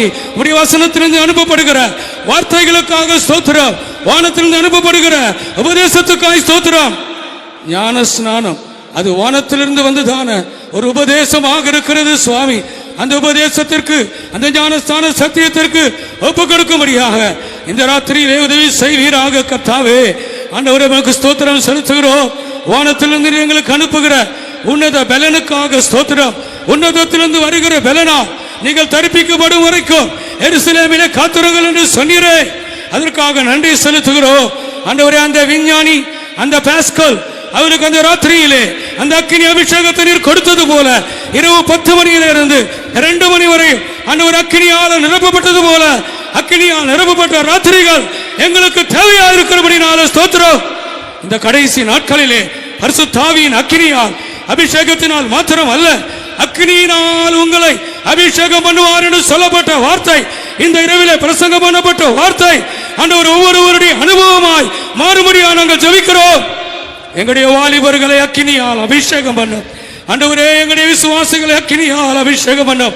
எங்களுடைய ஊழியர்களை எல்லாம் அக்கினியால் அபிஷேகம் பண்ணும்படியாக நாங்கள் மன்றாடி ஜெபிக்கிறோம் ஆண்டவரே. எங்களுடைய அருமையான மகிமைக்குள் பிரவேசித்த சென்டர் பாஸ்டர் செல்வம் அவர்கள் ரட்சிக்கப்படாத போது ஆண்டவர் அந்த காத்திருப்பு கூடத்திலே வந்து கடைசியில் உட்கார்ந்திருந்தவர் முன் வரிசையிலே அந்த அபிஷேகத்தால் அக்கினியால் நிரப்பப்பட்டதை நாங்கள் கேட்டோமே கர்த்தாவே. ஆண்டவரே, கடைசி வரிசையில் உட்கார்ந்திருக்கிறவர்கள் அந்த அக்கினியால் தொடப்படுவார்களாக.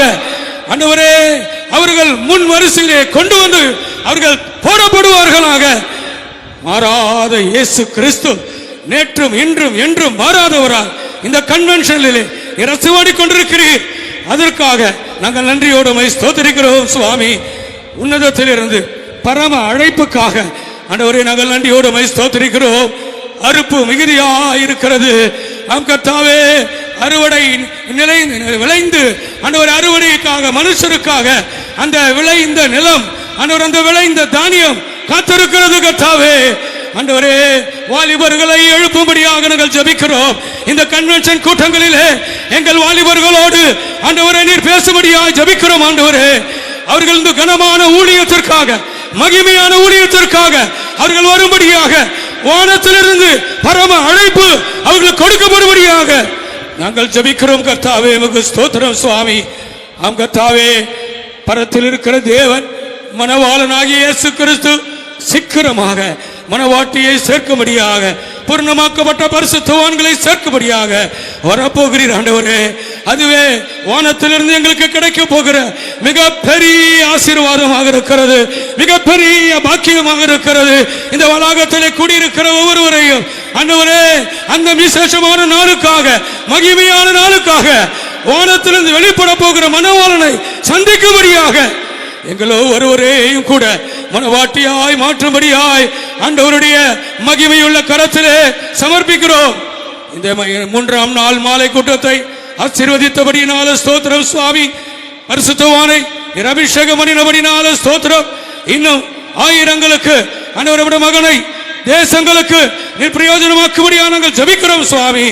நாளை காலை ஆராதனை கூட ஆசீர்வதியும். கடைசி கூட்டங்களை ஒவ்வொரு கூட்டங்களுடைய கரங்களை தருகிறோம். எங்களுடைய நடத்திப்புக்காரர்களை வல்லமையாய் கரங்கள் எடுக்கும்படியாக ஜெபிக்கிறோம் சுவாமி. எல்லா மகிமை, எல்லா துதி, எல்லா கனம், எல்லா புகழ்ச்சி ஆண்டவரே தேவாதி தேவனுக்கே செலுத்தி எங்களை தாழ்த்துகிறோம். இயேசு கிறிஸ்துவின் மூலம் தாழ்மையோடு கேட்டுக்கொள்கிறோம் நல்ல பிதாவே. Amen. Now may the grace of our Lord Jesus Christ, the love of God the Father, and the sweet communion of the Holy Spirit rest and abide with each and every one of us until Jesus appears in all his glory. Amen. Hallelujah. Hallelujah. Hallelujah.